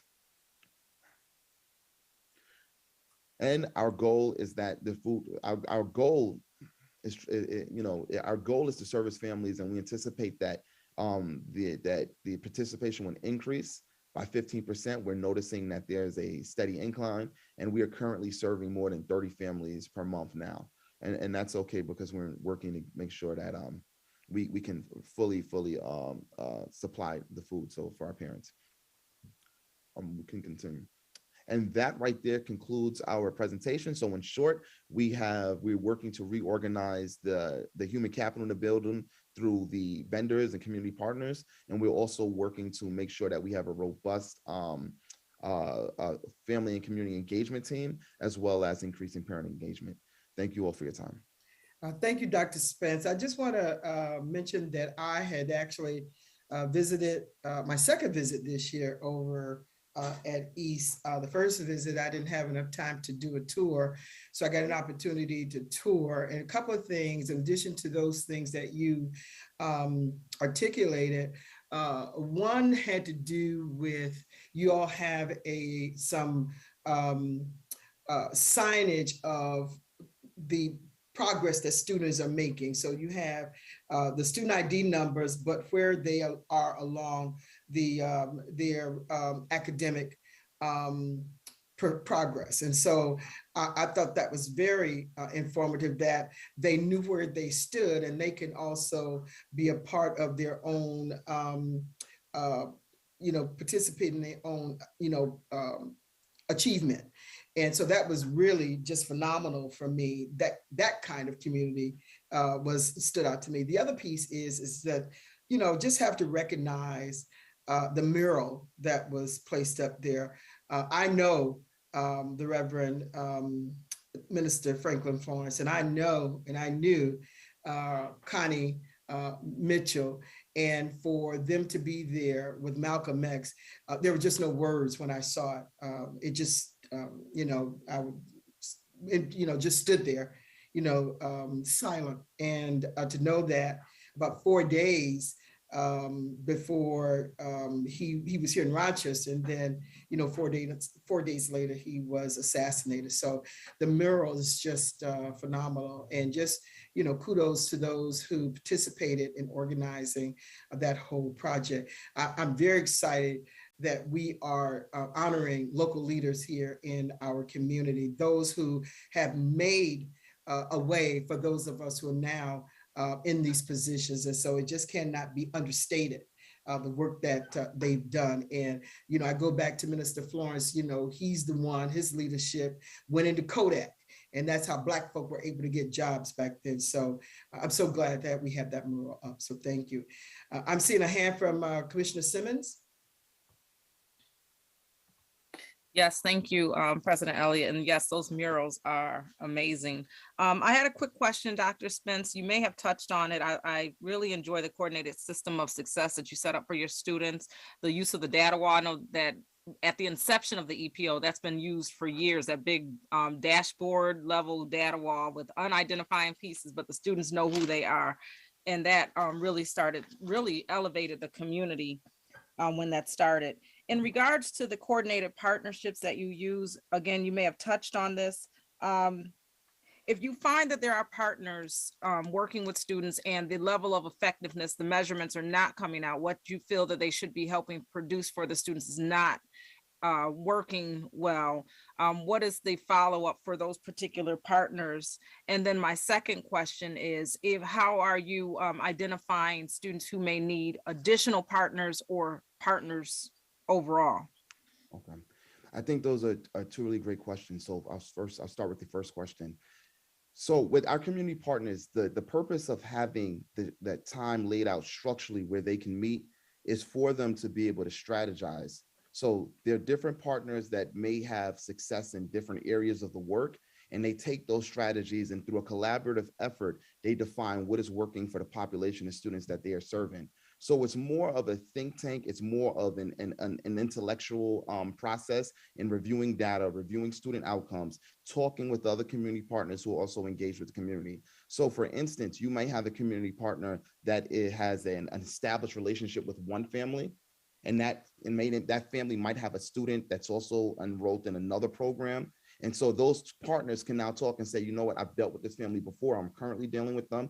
This is the ways in which, or this is the best mode of contact, et cetera. There's so many different nuances, but having the structural time for them to sit down and see how their work is connected in the building allows that interconnectedness and allows them to really collaborate in a way that's impactful.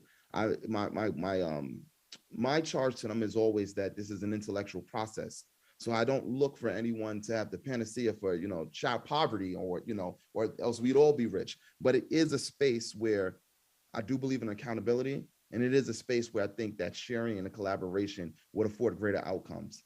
Now, in addition to the student referral process, which is another good question. So the building principals have instructed through their own means for the teachers that if there are students that they notice that are having experiencing challenges, there's a systemic referral process that teachers can then refer them to community partners. But with that structural meeting every month, building principals are also invited to that meeting and or will send their vice principals in lieu of their attendance so that they can say, hey, we're noticing that there's been a dip with, let's say, Johnny. Hey, I think Johnny is a good fit for the program. Does anyone have him? And there's also a spreadsheet that lists every child that's connected to community partners and how many community partners that they have, which is why, like I always say, if Tyrone is getting the treatment from 5 community partners, I'm expecting that Tyrone will have some really good outcomes based on the fact that he has so many people offering a treatment specific to the circumstances that he or she is experiencing at that point.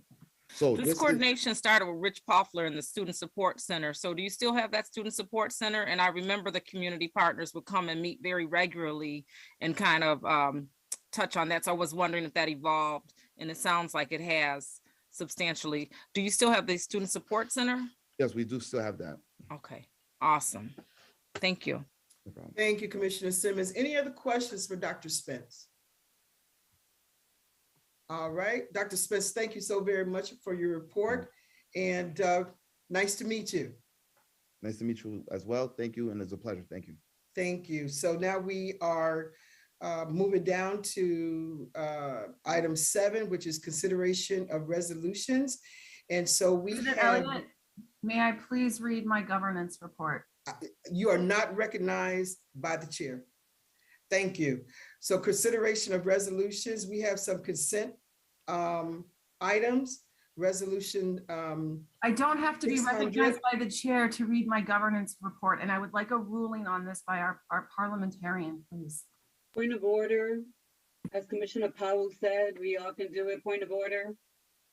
I'll address the second one first because a point of order takes precedence. A point of order can be raised by any board member as it relates to a pending motion or question. When the point of order is raised, the chair gets to make a ruling. Either the point of order is well taken or not well taken. If you agree with the person making a point of order gets to make a brief statement as to the point of order. If you agree with it, it's well taken, and then you essentially do what's being requested. If it's not well taken, then you say not well taken, and you go about your business as you were before. If the person disagrees with that, they can make an appeal, And you have the option, you can submit that appeal to the board for a vote on whether, that the person who made that appeal was the board is in favor of that. As it relates to being recognized, Robert's Rules of Order says that you need to be recognized by the chair, and you were not recognized by the chair. That said, I will remind, the Robert's Rules of Order are in favor of full and open discussion. So a member should be recognized when possible. At the same time, it's Robert's Rules of Order, right? The order part is significant. It should be, to be recognized, it should be pertinent to a pending question on the floor. And so the chair gets to make a ruling. If the other members if you want to make an appeal to that ruling, you can. And then your fellow board members can decide whether, you should be allowed to speak or not. May I appeal that? Sure. So Commissioner Elliott, what's your decision on the appeal? That she not be recognized. Okay. So fellow board members, what is your, what's the will of the board? Should I Yep, take a vote. Yep. take a vote? Yep. So let me just make a motion that if Commissioner Malloy is allowed to present during this meeting. I don't know if I can share, the governance committee is not recognized on this agenda. And because the governance committee is not a part of this agenda is my reason that she not be recognized. But can I have a vote on whether or not, whether Commissioner Malloy should be recognized to speak at this meeting? All in favor? Or can I get a motion first? Pardon me, but Commissioner Okay. Elliott, Sure. the appealing to the chair, the decision of the chair is the motion. All right, thank you. And it does need a second. Thank you. So That's a new one for me. if I may, here's the issue, Cynthia. On the one hand, we are well past that part of the agenda. And a point of order comes with a sense of urgency. Since we've already moved on, I'm not convinced there's urgency. But on the other hand, it is clearly on the agenda. It is point 6F. It is clearly on the agenda, and it is generally the chair who determines whether they have a report to give or not. Generally, it is it's conventional if a committee chair doesn't have a report that they be the ones to say so. But let me go back to the first point. That issue was raised. Commissioner Malloy did raise the point, and although she didn't say point of order, you did in fact make a ruling on that and said, no, it wasn't a committee meeting, it was a special meeting. So, I mean, there are two ways to look at this, all right? Any board member would be well justified no matter how they chose to vote. So if you would continue with the voting, unless there are other people who have something to say about it. Anything else to say by the commissioners, or do we move just to a vote? All those in favor? Oh, Are we anybody roll else has- calling? I'm sorry, can I ask for clarification, President Elliott? Because what I thought I heard our general counsel say is to do a roll call, and then someone jumped in and started giving a speech. My understanding is general Is it a roll counsel, call? are we doing roll call? I think a roll call in this situation is appropriate. All Yeah. right, thank you. Vice President LeBron? I'm going to support your ruling, and no, for me. Commissioner Adams?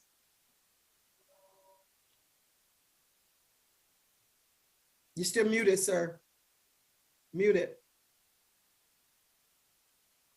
I say let's get it on, because now I need to say something now. So that we just can get it on. This is absolutely ridiculous. The victim is our students. That's who the victim is. Commissioner Malloy is not a victim in here.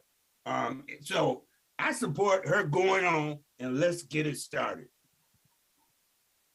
What does that mean? Is that let her speak? Let her speak. Okay. Commissioner Simmons?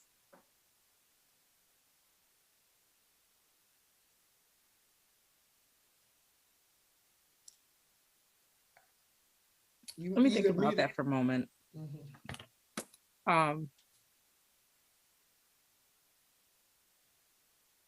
We can retain the order right now. So I will uplift your decision right now. All right, thank you. Commissioner Patterson? I support the chair. Commissioner, who am I missing here? Commissioner, any other commissioners that I'm missing? Commissioner Powell? I support the ruling of the chair. All right, all right. Am I missing other commissioners? All right. Thank you. So it carries that the chair's decision is upheld. Yep. Thank you. Thank you. Thank you. All right. So on to consideration of resolutions, and we have a consent agenda items, resolutions 600 through resolution 607. Is there a motion for these resolutions? Motion. Second? I'll second. You can motion, Commissioner Patterson. All right. Okay, And you so, got that? Thank you. So I would just like to thank the Shore Foundation for its donations to school number 8, donation to school 29 from Endless Highway, and just thank them for their commitment to the Rochester City School District. Any other questions regarding those consent agenda items? Yes, Commissioner President. Vice President LeBron? Yeah, I do have questions on 604, 605, 608. It's the next round. On the amendments, there are a number of amendments here that are kind of vague for me. So if I could just get some clarification, including like the start date. So there is a resolution dating December 23rd. Someone was supposed to return back to work January 31st, 2022, but now they're returning September 14th, 2022. So that's, and the resolution passed December 23rd, 2021. An amendment to rescind a retirement of one member, another to an effective change of date for another. So the way that these resolutions and amendments read to me, looks like a bunch of errors are being corrected here. And I just need some clarity as to basically the entire resolution. And I don't know if that even needs to go into executive session, but there's just a number of them that just don't make sense from when the original resolution was brought before the board to what the amendments are. Good evening, Vice.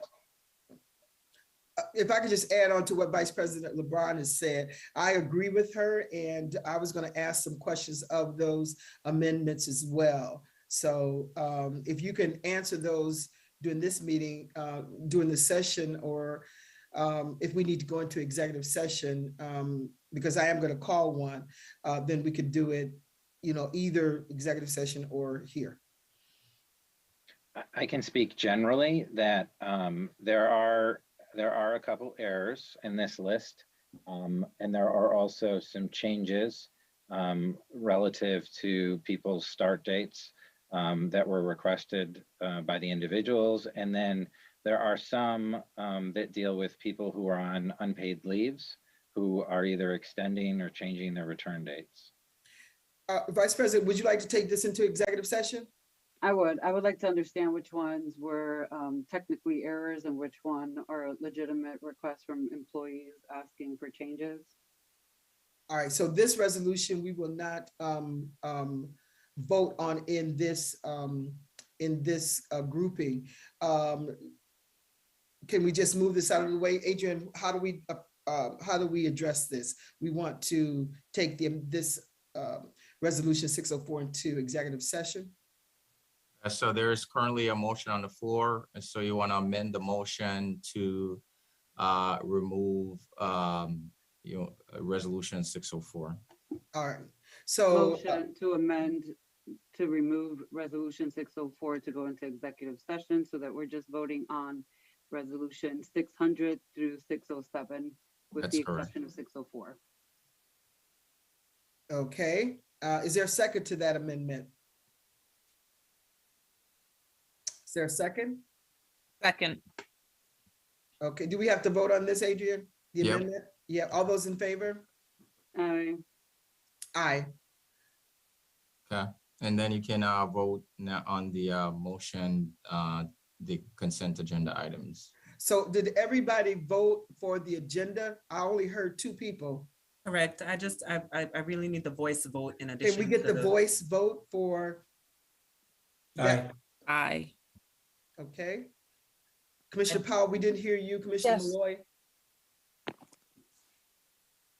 Commissioner Malloy? I said yes. All right, all right. Commissioner Powell? Yes, I said yes also. Okay, I'm sorry. All right, thank you, thank you. All right, all those in favor? Well, Aye. aye. All right, thank you. That goes into executive session. So we do have a motion for the other resolutions. Am I right, Adrian? We just have to vote on them at this point, unless there are other. President Elliott, I do have one more question. Oh, one I'm more sorry, go comment. ahead. It's okay, on You did say that. 605 for this Mhm. batch. I just have to say that it really saddens me to see our principal, Robert Snyder, from school number 44 leaving. And although I do wish him the best in his future endeavors, and I thank him for his years of service to RCSD, not only growing up in the city of Rochester, but coming back to serve our students in this capacity and in this way. I just wanted to just say that it does sadden me that some of our best and brightest principals are choosing to leave. And I hope that we can figure out not only how do we attract good principals, but that we retain them. And I just want to thank him for his service to our scholars at school number 45 and over the years at RCSD. That's all. Thank you. Thank you, Vice President LeBron. So are there any other questions about the resolutions? Hearing none, all those in favor for the resolutions of 601 through 607 minus resolution 604? Aye. Aye. Aye. Aye. Aye. Any opposed? All right, thank you. Just one, what's it, you said 601, was 600 voted on separately? No, 600 was part of the consent agenda. Yep. Sorry about that. Thank you. All right. So that motion carries, all except 604. That down to consideration of resolutions for individual actions. So can I get a motion for resolution 608? Motion. Second? Second. Any discussion on resolution 608? I had one. Oh, go ahead, President. Yeah, I had one question. It seems to me that the salary of this person as a substitute seems to be quite high. Can you explain to me why we have a substitute that's making this amount of money? Good evening, President Elliott. This individual recently retired and is returning just for the last month of school. And so per the contract, they are rehired for this contract position, which they will complete fully as the teacher of record through the end of the year. So that is why the salary is what it is. So if she's only, I'm sort of hearing myself double. President Elliott, I think Commissioner Patterson has to mute himself and anybody else. Commissioner Powell's unmuted, so you'll hear echoes if if a few of us are muted. Okay. Thank you, Vice President LeBron. So she just started with us May 27th, and she'll be with us till June 24th. So we are paying her a part of that salary, correct? We're not paying her all of this money for 1 month. Yes, ma'am, that's correct. It's based on it's proportioned based on how much time she works. All right, thank you. Vice President LeBron, you had a question? Yeah, similar question, but even to that response, in the past, we have actually spelled out what that salary actually is. So it would be like 1/10 of the salary at this many hours. I'm not comfortable passing a resolution that says a contract substitute for 30 days for $99,000 for the salary. That doesn't tell me that that's only temporary. In fact, how I read this is that we're going to pay someone almost $100,000 as a substitute for 1 month of work. And if the salary you're saying is 30,000, 20,000, then we as a board should know the exact amount that we're paying for a substitute. I am fully aware that substitutes who are administrators are paid on a daily basis of $500 a day as their rate. And so that could be easily calculated. That's part of the contract, but I'm not comfortable voting on something vague unless this is the exact amount that we're paying them. So are we able to amend this particular resolution to Commissioner LeBron's concern, or is there other conversations that commissioners would like to weigh in on this particular resolution?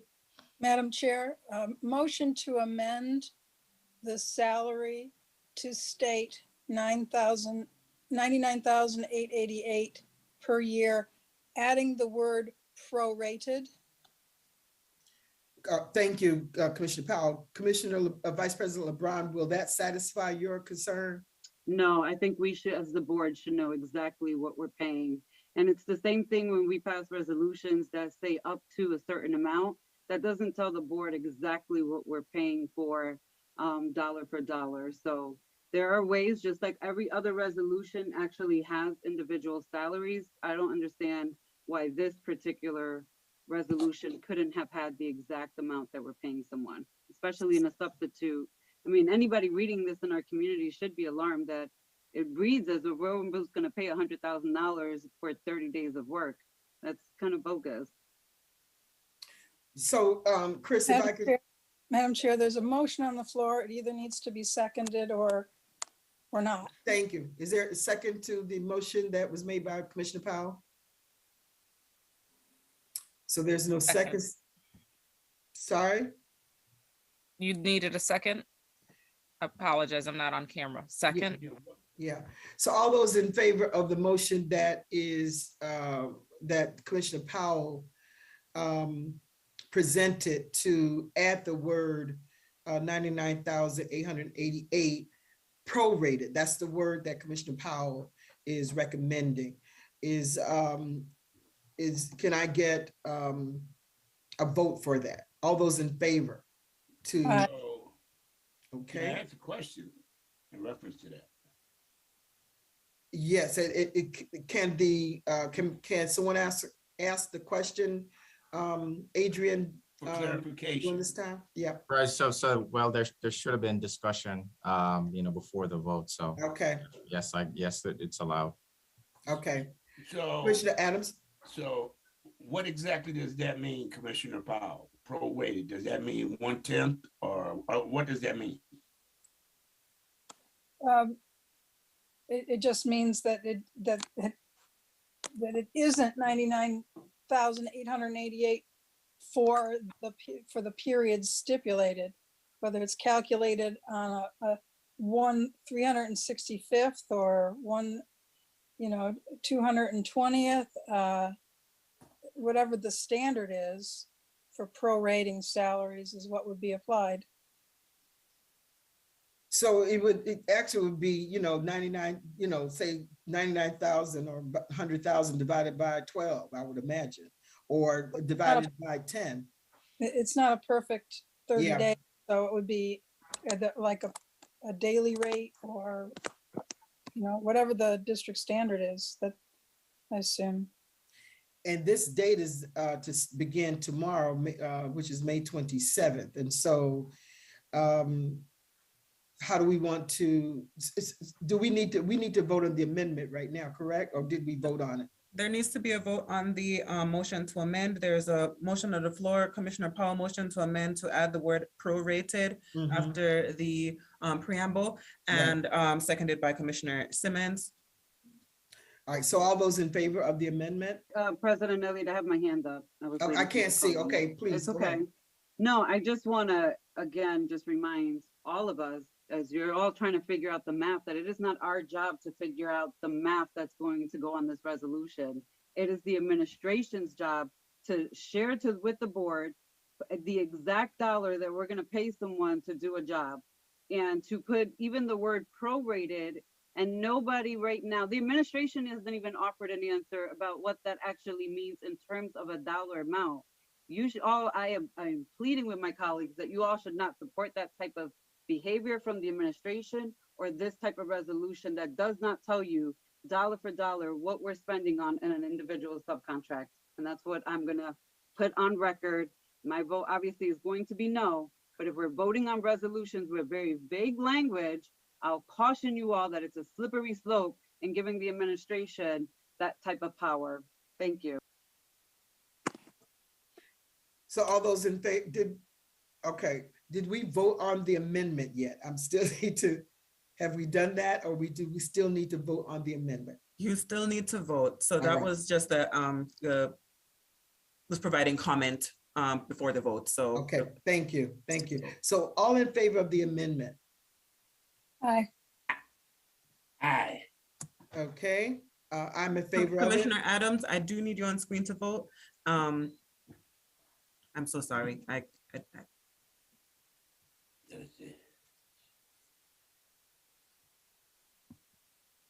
Thank you. So I have an aye from Commissioner Powell. Commissioner Elliott, you are an aye, and Commissioner Adams is an aye. I'm an aye.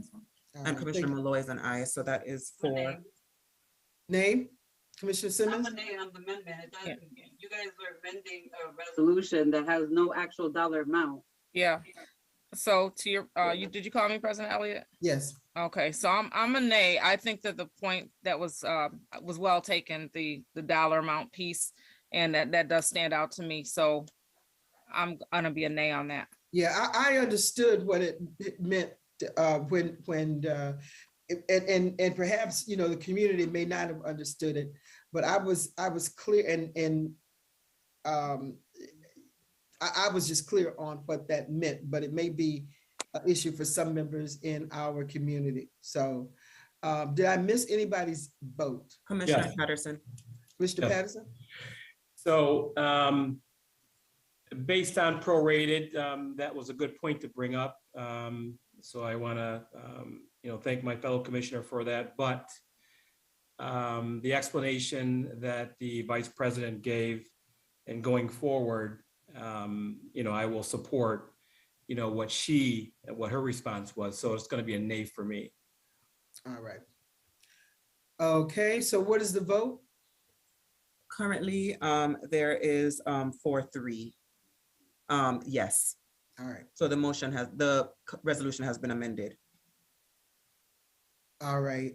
It has been amended to add the word prorated. Okay. And so you need to vote on the resolution now as amended. Okay. So resolution 609. 608 as amended. As can I get a motion for resolution 608? Already moved. It's already moved.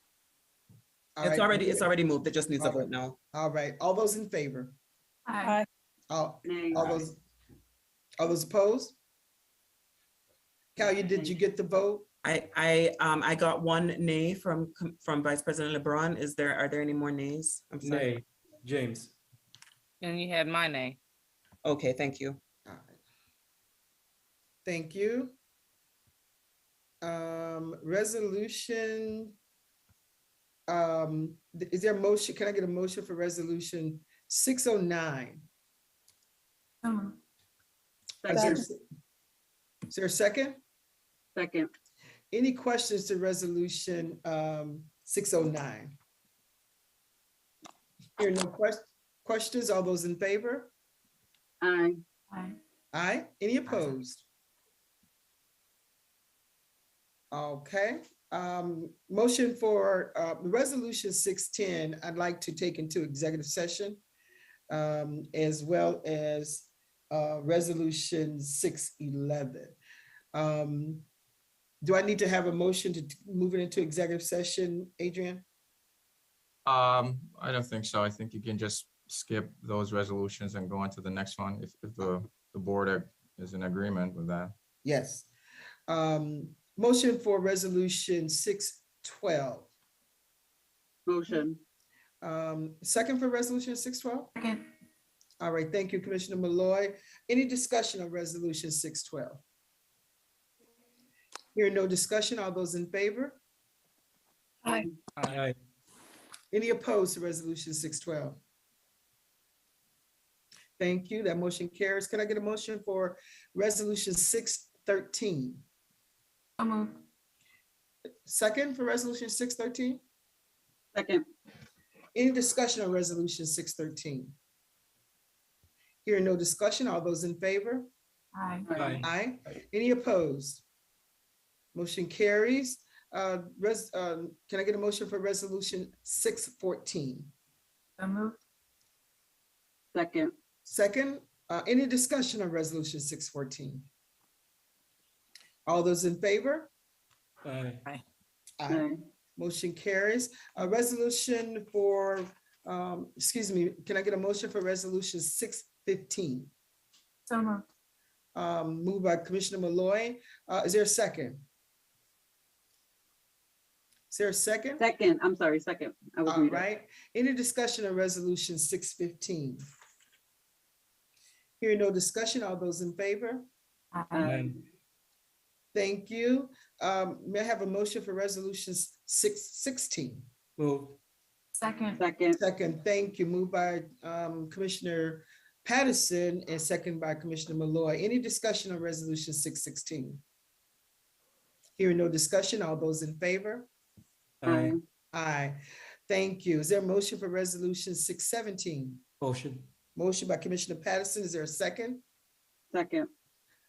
Seconded by Vice President LeBron. Any questions on resolutions 617? Hearing those questions, all those in favor? Aye. Aye. Aye. Any opposed to resolution 617? Motion to move, motion for resolution 618.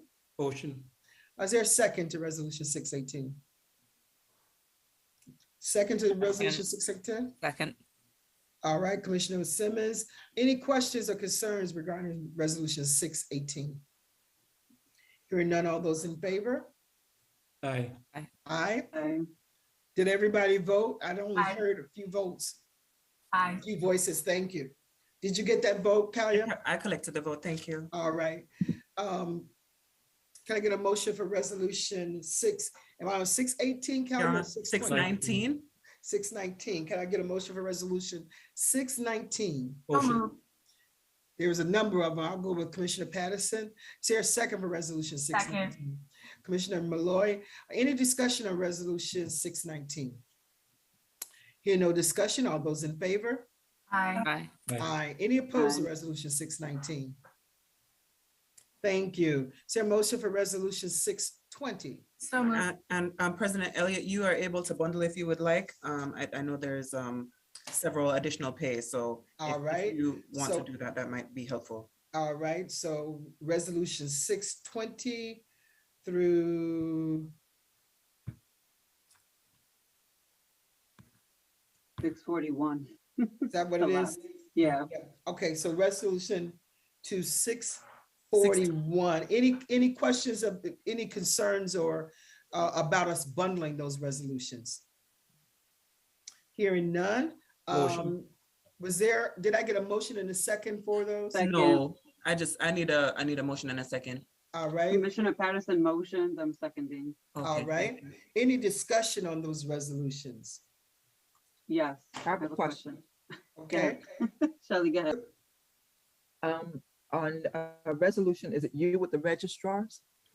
If someone can explain the 75 extra hours to do the work that's identified in that resolution, I think it, I'm sorry, I have it open here. 75 hours. Which one are you referring to, Dr. You, Jallo? You? 627, that these folks are going to get an extra 75 hours in 1 month to load elementary schedules in Power Scheduler. Seems excessive. And then, yeah, and they're going to do it before June 30th. So I'm wondering what their job entails as registrar if they need yet another 75 hours to load elementary schedules. And how is that 75 determined, that number? Dr. Jallo, which resolution are you referring to? I'm looking at you. 627. All right, thank you. Dr. Morris? Thank you for the question. So the attachment that's attached to the resolution describes the technical aspect that is how the elementary schedules are built. It talks about how there is a creation of building each period and the bell schedule for each one of the elementary schools. And that occurs within Power School. And we do that before the end of the school year. There's other detail in terms of building the class sections and such. And so the solidification of the master schedules and making sure that those are aligned to the requests that are outlined in the upcoming budget. This is when this is done by the end of the year, the school year, so by June 30th. That master scheduling is done by these team members. And as I mentioned, it's very specific technical work that they have to do. And this is what they have to do it by June 30th. The amount that is being requested is based on the 1/200th rate. So thank you for that. Elementary schedules aren't that hard. How did you come up with 75 hours? And part of those hours are their daily work. So I'm trying to distinguish between what's their daily work, duties and responsibilities, separated from an extra 75 hours to put in an elementary schedule.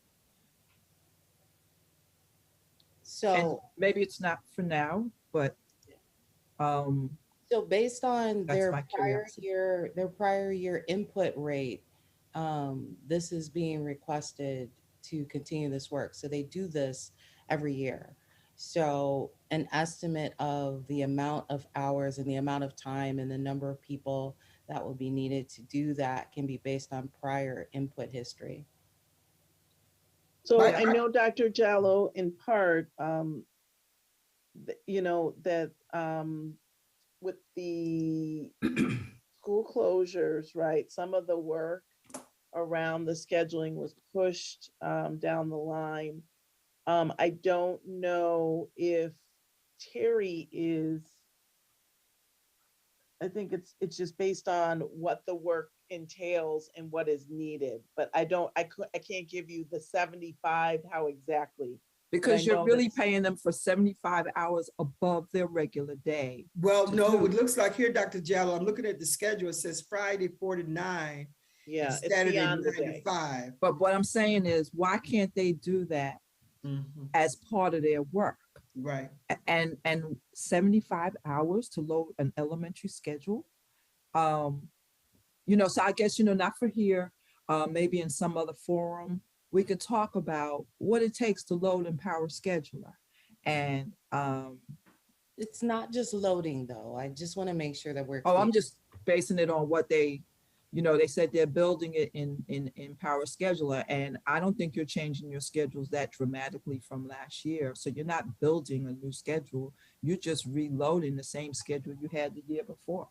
Whereas that sounds like how we could work towards doing it.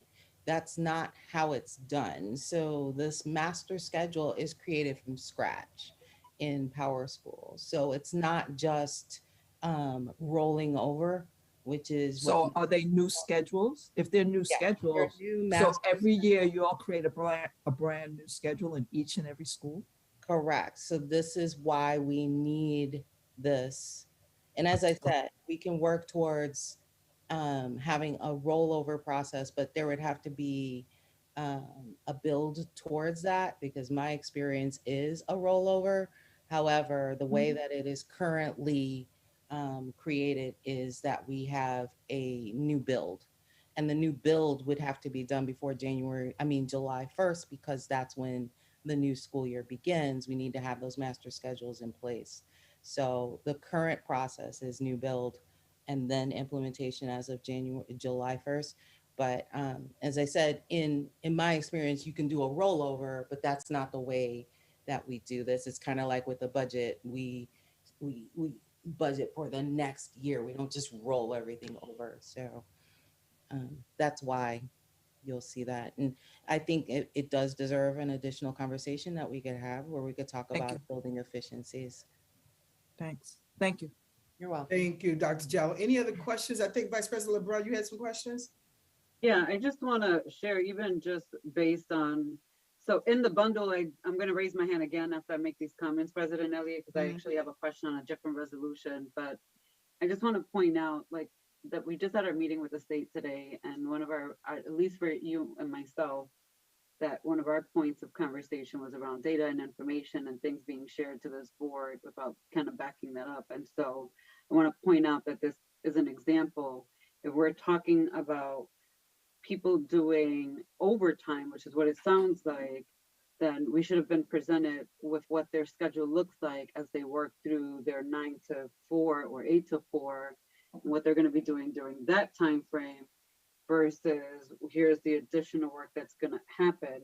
And I just want to be clear, because any of these individuals listening, this is not about you. And I just want to be clear that I say that because this is about the systems that we have and how decisions are made and whether they are the most effective and efficient ways to do this work. And so because we're not in the day-to-day of that operations, I have no idea of knowing what someone is doing all day around schedules where then it requires these additional number of hours at the end of the day. And that is not evident with the information and the attachment. I just pulled it up of what was submitted to make that case. And so for me, it's going to be a no for this particular resolution, but I just wanted to say that it is not personal to these individuals. Thank you. Commissioner Powell. Thank you. I guess I have a question for Dr. Jallo. I read through the resolution and the executive summary for 627. We're talking about 627, right? I don't see I don't see 75 hours in there at all. I see individuals being granted up to, I beg your pardon. I must have been looking at the wrong resolution earlier because I was seeing 24 hours. Now, we have, now I know what it is. There are two resolutions that say 627. There's resolution U and there's resolution V. How do we know which one we're voting for? I was referring, I apologize. Wait a minute. I was referring to the U. No, well, right, because the 27 versus the V, right? Yeah, the 627 V is the one I was looking at when you were saying 75 hours. So now I see.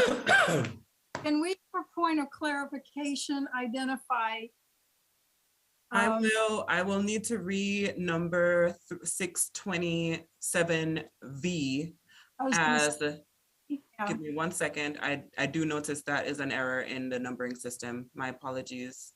Okay. I will need to reassign that number.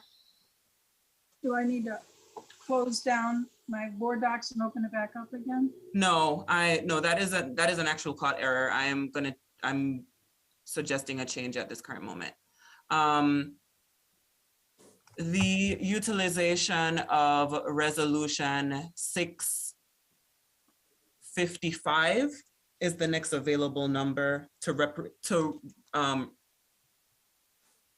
replace 627 as represented on the agenda V. So the next available number that's open is 6:55. So I would need to, I believe, Adrian, change the motion that is currently on the table because of the fact that there is a numerical error there, so that folks can vote on the bundle as intended, because 6:55, which I've just reassigned, is not in that original bundle. Callie, also, if you look at resolution 630 and 631, you all help me with this, but it looks like we've got one person listed in both resolutions, and I thought I'm looking at the right time, but I could be wrong on that. So it looks like Monday through Friday on resolution 631, resolution 631, the time is 7:30 to 8:30 a.m. and then 3:15 to 4:15. Then in resolution 630, the same person is listed here for 3:15 to 4:45. Am I looking at that incorrectly? Those are two separate resolutions. So it's unless someone, I believe, let's see here. But it looks like it may be a person is getting paid in two resolutions for the same time frame. So if you look at resolution 331, that 3:15 to 4:45, and then if you look at resolution 630, there is a 3:15 to 4:45 time as well for the same person. So that is not part of the numerical error. That would need to be answered by administration as to whether the resolution contents are correct. All right. But before we take that, could we just adjust the bundle that you're voting on right now? I am wanting to ensure that you guys are commenting on the correct number in sequence. So I'm asking to replace 627 as replicated on the agenda, V to 6:55, and fold that in within the bundle that you're talking about. All right, do we need to make a motion for that? Just saying you're modifying, because there's been no vote yet, so you're just gonna modify the bundle so that it includes, is it 620? So it'll be 620 through 641 plus 6:55. That's correct, yep. So I believe Commissioner Patterson, if you could, you made the motion, if you could just say that for the record, I'll be able to adjust it. Motion. Thank you. Do we need a second to that, Kalia? Or no, you already have the motion is just adjusted on the floor. President Elliott, I have a quick question. Can you just give me the resolution numbers again? I didn't quite hear what we've bundled here. So the resolutions that were originally bundled are all the additional payment resolutions, 620 through 641. However, there was a numerical error in the numbering system. There's two resolutions that are numbered 627. So I have renumbered the second one as 655. So now the bundle is 620 to 641 plus 655. Okay. So, okay, no problem. All right. Any other questions? I had that question. And I wanted to, so can someone respond to why this person is listed twice for 630 to 631? Looks like the same time schedule. Good morning, President Elliott and Vice Good President morning. Brown, Good Commissioners. afternoon, evening. I can answer that question. So if you look at 630, the hours are 3:15 to 4:45 for 19 days at 1.5 hours. So that gives that teacher the 25 and a half hours for that time. And then on 631, a different resolution, she's only being compensated for the 7:30 to 8:30 time. And that's why she has the 17 hours there. Because but in this resolution, on this resolution, what I'm looking at, it says 3:15 to 4:15. Right, and her hours on that second resolution are from 7:30 to 8:30. So she'll only work the 7:30 to 8:30 during that. There's two sets of hours there, and she will work the 7:30 to 8:30 hours. Well, I think that probably should be amended to say or, because if I'm just someone that's, even now, as I read that, while you're explaining it, if this information is archived, somebody's going to come back and speak to the fact that this person may be double dipping, because the other resolution, she's included in resolution 631 as well with that same time. So I think we've got to fix that. We've got to provide more clarity to that.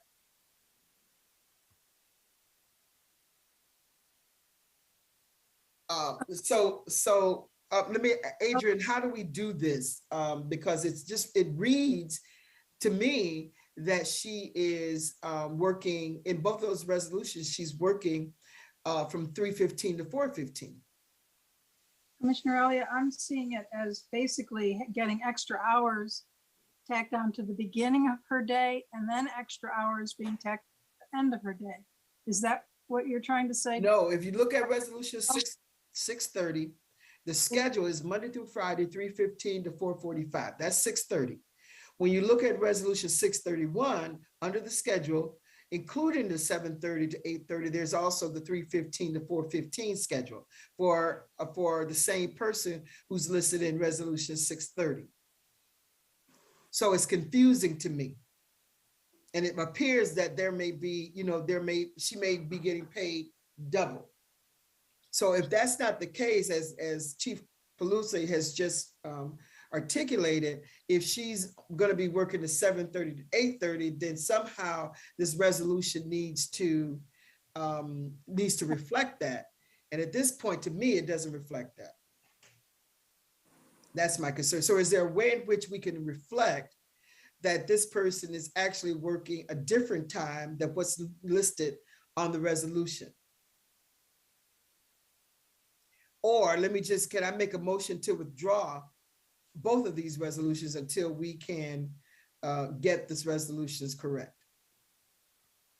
You could table them. The administration would need to withdraw them since they submitted them, but you could motion to table them to a date certain for them to maybe do some work to it. Yeah, because I mean, it needs to be clearer than what it is. I mean, these resolutions are put in the public view, and it just seems to be that there's a conflict here. So I'm going to ask that resolution 630 and 631 be tabled until, what is the next date? Is that June?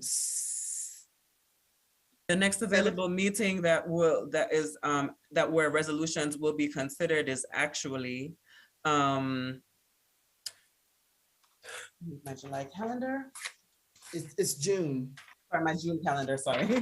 I'm already in July. The next meeting where resolutions will be considered is June 14th. All right. Yep, I just wanted to add, so the options are, again, as I look at the resolutions, they do read for two different services. If the administration knows what they want to do with them right now, I guess the resolution could be amended to clarify the time. If they don't, then I think the vote on to postpone to a different date is appropriate. President Elliott, I have my hand up too. Yeah, go ahead, Vice President. So I just want to ask before we table to vote to table is the start date on this, like when this is expected to start, because it does look like tomorrow. Yeah, like it's an after school program. So I just want to caution that piece of it, if it's going to have an impact, especially since we're not meeting next Tuesday. And the other piece, although I just want to point out that I totally see what you're saying. And for those who may not be looking at the resolution as we're having this conversation, you have 630 that says 3:15 to 4:45. And then that resolution right after, even though it says 7:30 to 8:30 a.m., which would be before school, because it's a before and after school program, that the time lap of 3:15 to 4:15 still falls within the 3:15 to 4:45 time frame. And so that is very confusing.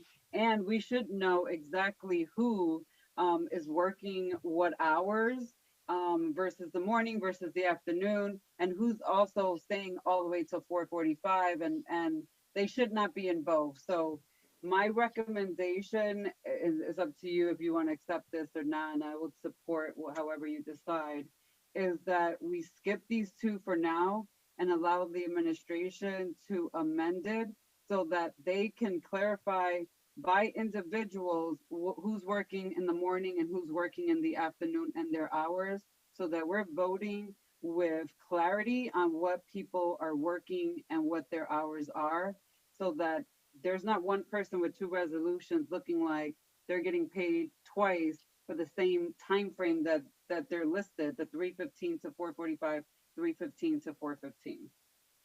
So, Madam Superintendent, can your staff adjust that? Can we postpone this until the end and we come back to vote until you all provide more clarity to both of these resolutions?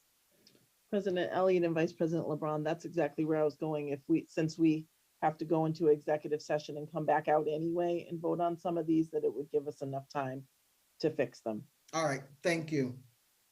Carmine, I'll text or email. All right, are there any other questions on these resolutions? I'm sorry, President Elliott, I do. I had a question on 620 because I know we bundled them. Yep, go ahead. Just on number 620, this is the preschool one. Can I just, and this is not a question to be answered right now, I just want to put this in the board question log. I do want to understand UPK, EPK funding, and also what formula is used for their budgets for community-based orgs and internally for schools. And I'm putting it out there now because I see this one and that the budget line item that this is verified from is at $56,000 as of 3/28, which is like almost 2 months ago. But I just want to have an understanding of that. Thank you. Thank you. Any other questions? I have one question on resolution 629. What is the Admin Tech Summit?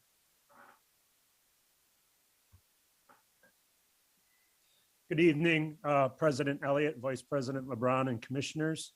The Admin Tech Summit is the opportunity we take to bring administrators up to speed with the latest technologies that we've been giving to our teachers throughout the year, the professional developments throughout the year. I would be happy to send you the agenda we just actually got it put together.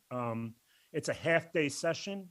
Yearly, we have about 120 school-based administrators attending the Admin Tech Summit. We've been doing it for 7 years now. We're doing it virtually this year. Hopefully next year we'll be back face-to-face. All right, thank you. You're welcome. Any other questions? So there's a motion for resolution 620 through 641 plus 655. All those in favor? Except for, well, we might need to also readjust because we did skip, or the proposal was to skip 630 and 631 until after. Yes. So except, yes. Let me say it again. Resolutions 620 through 641 plus 655 minus 630 and 631 that we'll discuss in executive session. Can I, all those in favor? Aye. Aye. Any opposed? Oh, I'm sorry, opposed to 627 on record. Thank you. All right, thank you. Cal, you have that vote? Yes, it's 627 that you are saying no to, Vice President LeBron. I'm sorry. Yes, correct. Okay, thank you. Nay on 627, which is part of this bundle. Thank you. Yes, thank you. All right, thank you. Can I get a motion of resolution 642? Moved by Commissioner Patterson. Is there a second? Second. Second by Commissioner Malloy. Any discussion on resolution 642? Hear no discussion. All those in favor? Aye. Aye. Any opposed? Thank you. Can I get a motion for resolution 643? So moved. Moved by Commissioner Malloy. Is there a second? Second. Second by Vice President LeBron. Any discussion on resolution 643? Hearing no discussion, all those in favor? Aye. Aye. Motion carries. Thank you. Can I get a motion for resolution 644? So moved. Motion. Moved by Commissioner Malloy. Is there a second? Second.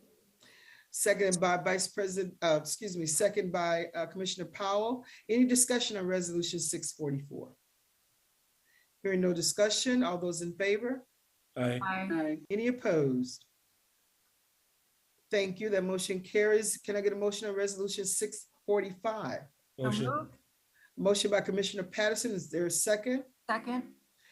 Seconded by Commissioner Malloy. Any discussion on resolution 645? Hearing no discussion, all those in favor? Aye. Aye. Any opposed?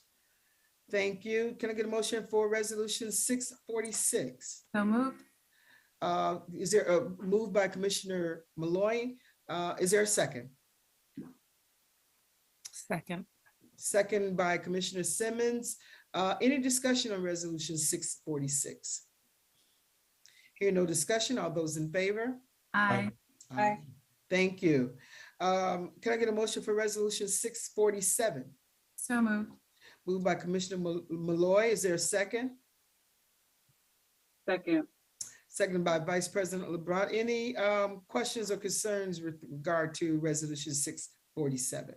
Yes, President Elliott. I just want some information about what this is. Can I just clarify who motioned and seconded on that one? I'm sorry. I motioned.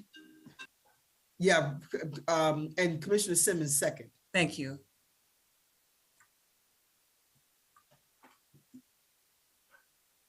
And you have a question, Vice President LeBron? Yeah, I did. I asked the question. I just said, can I get more clarity on what this particular resolution is and what it's providing to the district? Okay. Nobody said nothing. Yeah, I think phones were ringing. I had a phone started to ring. So, Madam Superintendent, can we respond to the Vice President?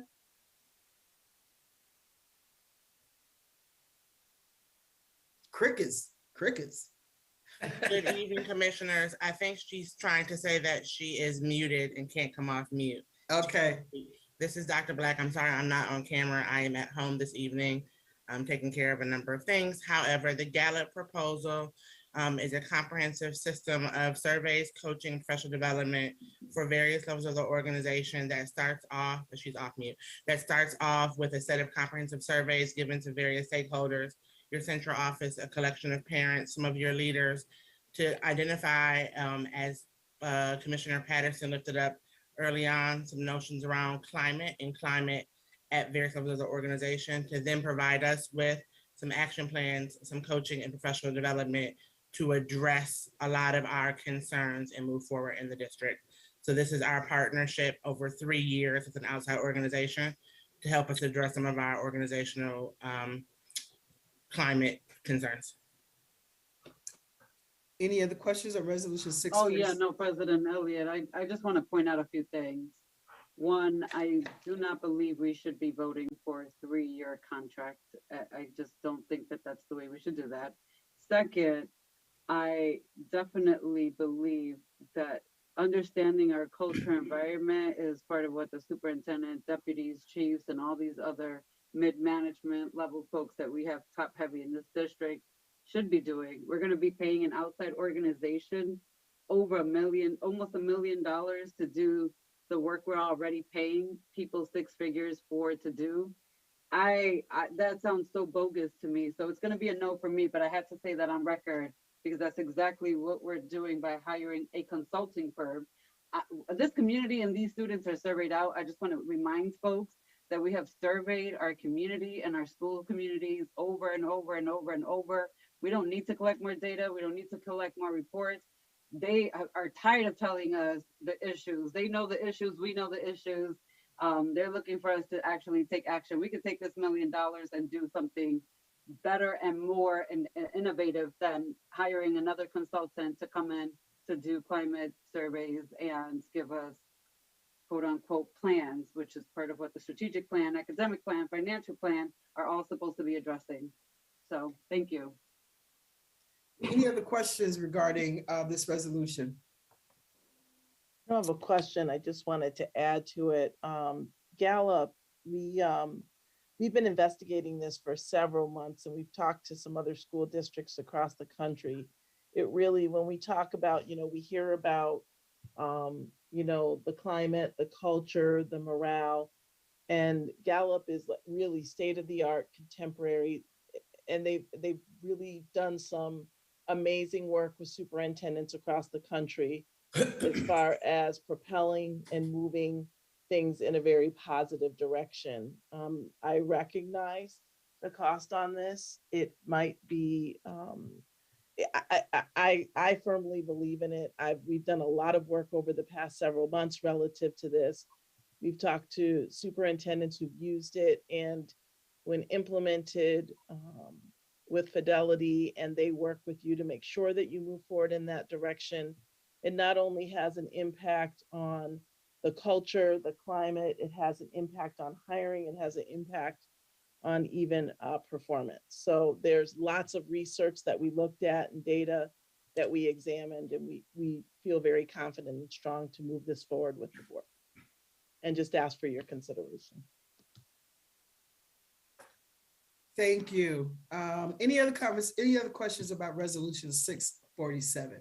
President Elliott, my hand's still up. I'm trying to wave it. So I can't see it. So please. No, it's okay. Please. I just want to ask though, is this a part of the strategic plan right now? I just want to understand, is this company is in your strategic plan as part of how you're going to move your strategic plan forward?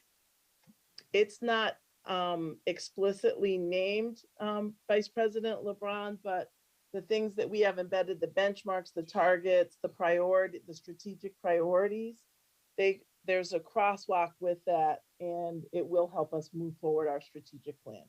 So are you saying that your strategic plan is going to depend on consultants in order to get the strategic plan implemented throughout the district? I'm just trying to understand how you're going to implement your own strategic plan, and if you're crosswalking all of your points through with consultants. This supports it. It's certainly we need and can use some support around this. We have a very challenging district with lots of unique components to it. And yes, I think it would be helpful to have outside consultants help us look at some of the work, to administer some of to administer the surveys, to do some focus groups, to work with us. There's professional development that's embedded in this as well. Okay, I just wanted to put that on record, because if it was just up to me, I'm voting no, but I just want to put this on record that if we have a district with lots of six-figure salary, higher administration, and the answer is that we need consultants to get the work done, then I would question why we need six-figure salary administration to run the district. And I just wanted to put that on record. It's a no for me tonight, and we can move forward. Thank you, President Elliott. Thank you. Any other questions? I just want to respond to it. Other districts that have administrators, superintendents have used this. Large urban districts have used this with fidelity. And so I certainly respect your opinion, Vice President LeBron, that other school districts have used it. And it's propelled the work and moved them forward. Can I ask a question, please? Dr. Jallo? Right, so you're going to use the information from the survey year 1, or is it after year 3? And it looks like it has a lot of professional development for leadership. So I'm wondering how that coincides with other ARP expenditures on executive leadership, because there's an RFP for another organization to come in to provide executive leadership. These guys are coming in to do executive leadership. I've heard about another company doing surveys earlier today. Then I heard they're doing surveys. Then you mentioned another survey. So I just wonder how one is keeping track of all these different organizations doing similar things, and how you're going to keep track of all those different things. And are there any repetition in some of these individuals and the type of work that they're doing with the same people in the district.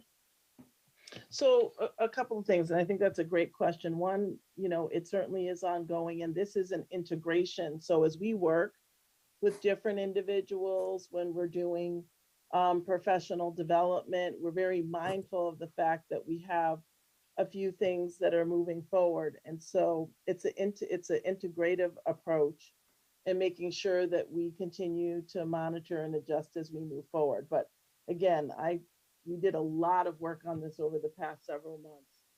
And there's a lot of research that backs up the work.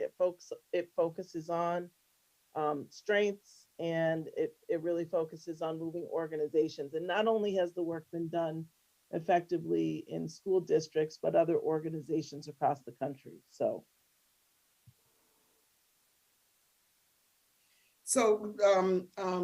Dr. Myers-Small, what is it that ultimately that this, if we were to approve this agreement, is to be accomplished? So a couple things. It really gets to the crux of organizations that are struggling, have challenges, right, and have issues. So they have spent many, many years refining their tools through the research and through their work with, first started with just organizations in general, and then it did drill down to school districts, President Elliott. But it does get at what are the issues that are plaguing. It looks, it'll force us to be incredibly transparent with our leadership. There are focus groups. They do work with the Board of Education. It's a really comprehensive program. And it centers really on our ability to not only create, but to sustain a strong, positive culture in the district. Okay, I probably am not going to support this. I think that maybe we need to table that because I have some questions that I probably need to ask in another session that I won't ask tonight. But let me just, are there any other questions by commissioners regarding this resolution? Hearing none, all those in favor? I got my hand up. Oh, I'm sorry. Thank you, Commissioner Pettis. Please, because I can't see you all on screen, so just say you have a question. Thank you. Okay, thank you, Madam President. Again, I'm not going to support this either based on the information that has just been put forth. Again, I'm agreeing with the Vice President 2 times this evening, believe it or not. But I think this is very serious. I ran on fiscal responsibility. And my question is, as far as the culture and climate, has anyone reached out to East to save us dollars to see exactly what they're doing over there, to work with their culture and climate? We often talk with East around the things that are working, and certainly through the teaching and learning department, they've done a lot of work. But I think to say that if we just talk to one particular school and trying to apply a one size fits all, that's not going to work. There are certainly strategies and things that East employs that are helpful. And, when I have my monthly meetings with Dr. Nelms, or when members of the cabinet have conversations with their counterparts, we discuss those things. So yes, we do have those conversations. For me, what I would like to do, respectfully, President Elliott, if we could table this, if we could get more information to you, and then we can bring it back. Yeah. So, Adrian, I'm going to ask you, how do this So we're is talking directly to table? Yeah, so I would say you can make a motion to postpone to a date certain. June 14th is the next date that's certain. Yeah. Any question? Was that you, Commissioner Powell? Do you have a question? I'm just offering to make that motion. Go ahead. Move to table the Lex, was it Lexus? No, I'm sorry, the 647. 47 Gallup Inc. Till June 14th. Do we need to get a vote on that, Adrian? Yes. Yep, so all those in favor? I need a second. Oh, sorry, is there a second? Second. Okay, thank you, Vice President. All those in favor? Aye. Aye. Any opposed? All right, that goes directly to table and we'll just bring it back up on June 14th. Thank you. Can I get a motion for resolution 648? Motion. Moved by Commissioner Patterson. Is there a second? Second. Seconded by Commissioner Malloy. Any questions about or comments about resolution 648? Hearing none, all those in favor? Aye. Aye. I didn't hear everybody. Aye. Aye. Commissioner Adams? Aye. Commissioner Adams? He's saying that, but he's muted. Okay, all right. Thank you. Motion for resolution 649. So moved. Is there a second for resolution 649? Second. Any questions regarding resolution 649? Hearing none, all those in favor? Aye. Aye. Aye. Any opposed to resolution 649? Thank you, that carries. Can I get a motion for resolution 650? So moved. Moved by Commissioner Malloy. Is there a second? Second. Any questions or comments on resolution 650? Hearing none, all those in favor? Aye. Aye. Aye. Aye. Thank you, Commissioner Adams. Any opposed to resolution 650?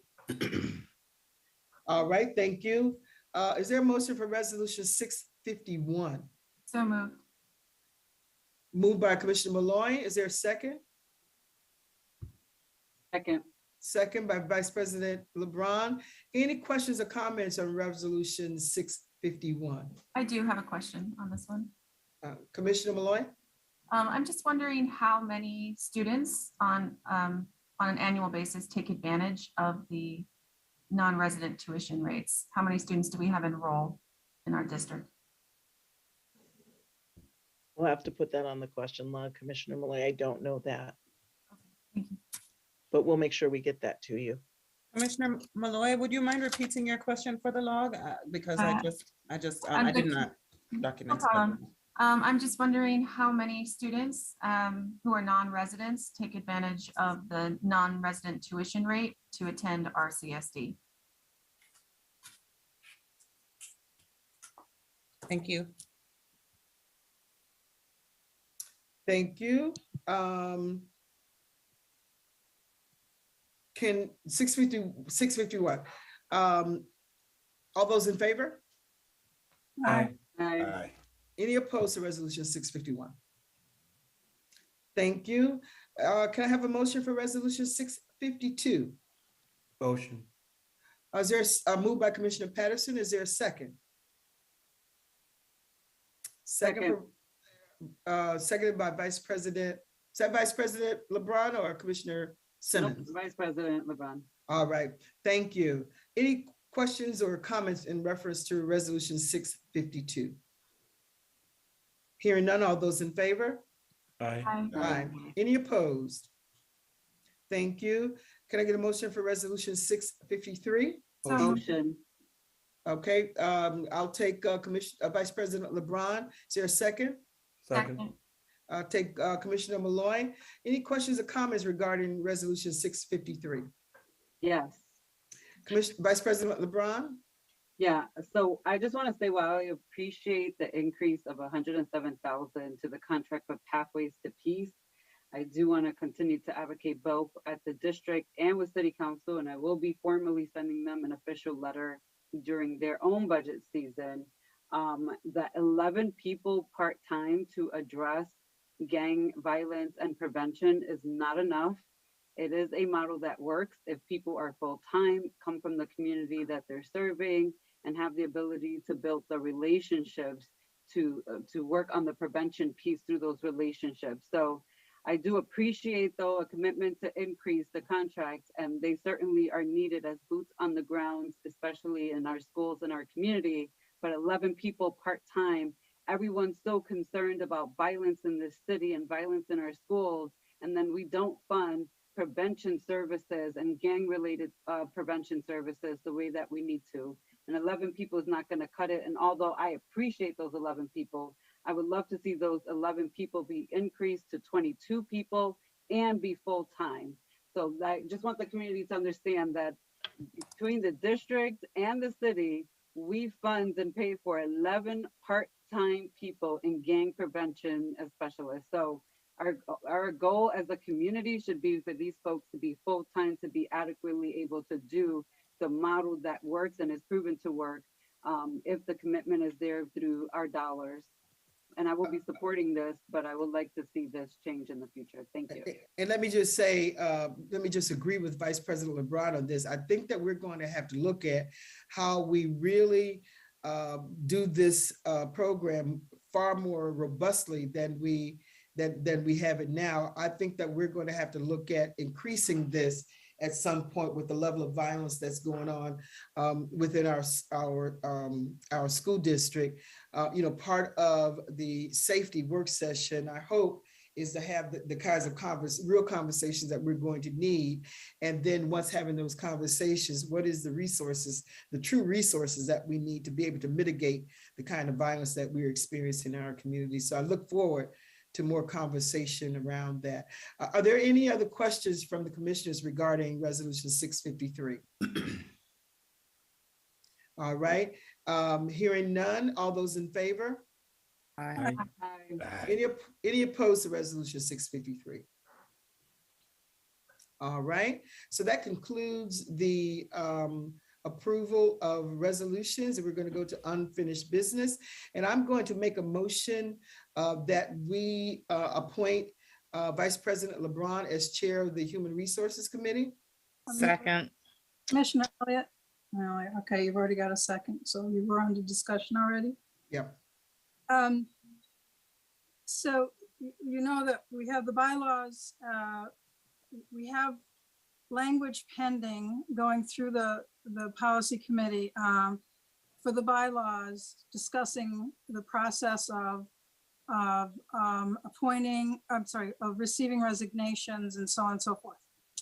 So my concern with your motion is, did you actually make the motion? I'm sorry, the chair can't make a motion. I'm sorry. Okay. I'm backtracking on my own self, but I'm sorry. What the point I'm trying to get to is, Commissioner Elliott, you are currently the chair of that committee, and you haven't resigned yet. Okay. I'm not finished. Oh, sorry. I'd like to propose that we use this to test out the new language for our bylaws. If you're willing to put off that action a little longer, we can get some language together for our bylaws and then actually put it to a test, to your resignation. And then historically speaking, if you don't mind me both sidesing this, is a committee votes on their own chair. So that would be an action that would take place within the context of the committee, even if it's a committee of the whole, not in the context of our business meeting. It's not like our annual organizational meetings. The committees choose their own chair. And even when we're a committee of the whole, my personal preference is that we continue to honor that tradition. So, thank you. In the case of the whole, we're not bound by that, I guess. But someday we're going to go back to committees that are subsets of the whole, and it'd be nice if we preserved some of our past practices. Cal, you wanted to have some input in this discussion? Yes, during the time of the meeting, there was suggested language to properly account for that from our general counsel. And so the motion language that I received is motion to excuse from duty and assign resignation of Cynthia Elliott solely as Human Resources Committee Chair for the year 2022, and to appoint Beatrice LeBron as the new Human Resources Committee Chair for the year 2022. So that would be the corrected motion. All right. So since I cannot move that as chair. I'll motion. All right. Second? All those, any discussion on? Yes, please. If I might, Commissioner Elliott, once again, I appreciate that there's language has been considered, but again, chairs of committees are generally not done by appointment, not even in resolution, but rather by vote of the committee. And it would be my preference, if you're resigning, that the HR committee be convened and that we open the next HR committee with a vote for its chair. So Adrian, let me just ask, is that necessary to do?